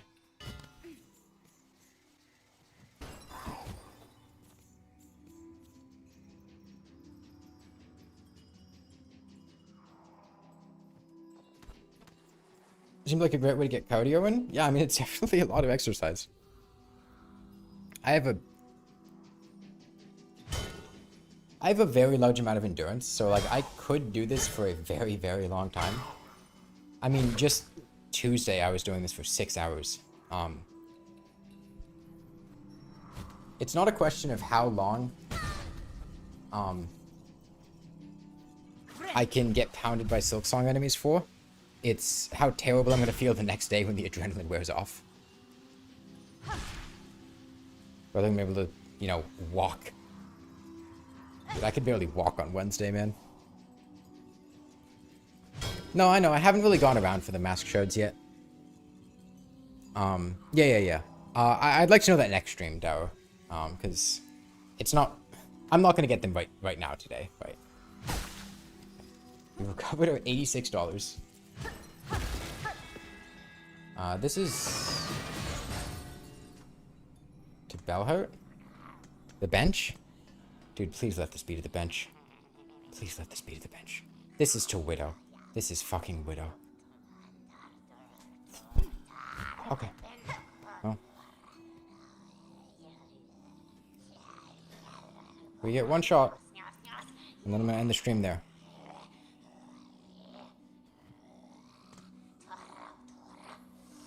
You wanna just let me go? Get a bench or something? No? Let's lock the fuck in.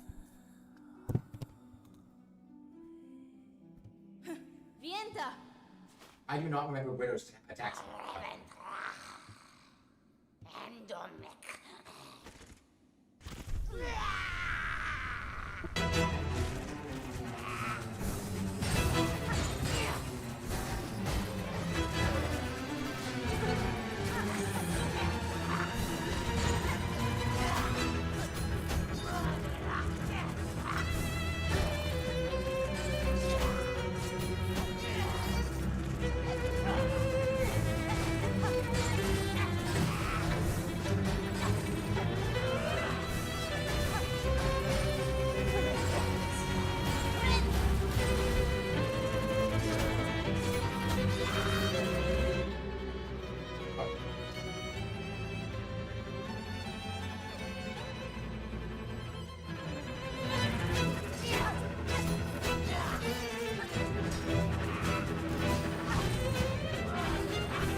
Dude, that can hit you twice? Why? Why? Why does that need to hit you twice?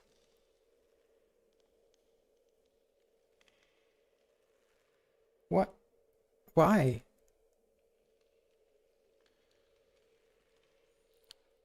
Okay. Yeah, I think for Widow, I should be playing on my down pogo attack scheme. It will give me the ability to attack downward. Because it's really hard to hit her if you can't attack downward. Because she has a lot of attacks where you go over her and she goes underneath you. Yeah, Splinter, Widow shouldn't be bad. This should be super doable. We'll save it for next stream though. Okay, well, I should be able to do Friday night. I get some rest. What is it, 10:30? That's a good stopping time. There's a shortcut before the boss. Yeah, I thought there was a shortcut back. I just didn't find it. But yeah, I'll be sure to do that. Okay, well, good night, everyone. Thanks for stopping by to watch me get pounded by Sister Splinter over and over again. Yeah, I hope to come back tomorrow. Yeah, bye, everyone. Hold on, I need to alt tab.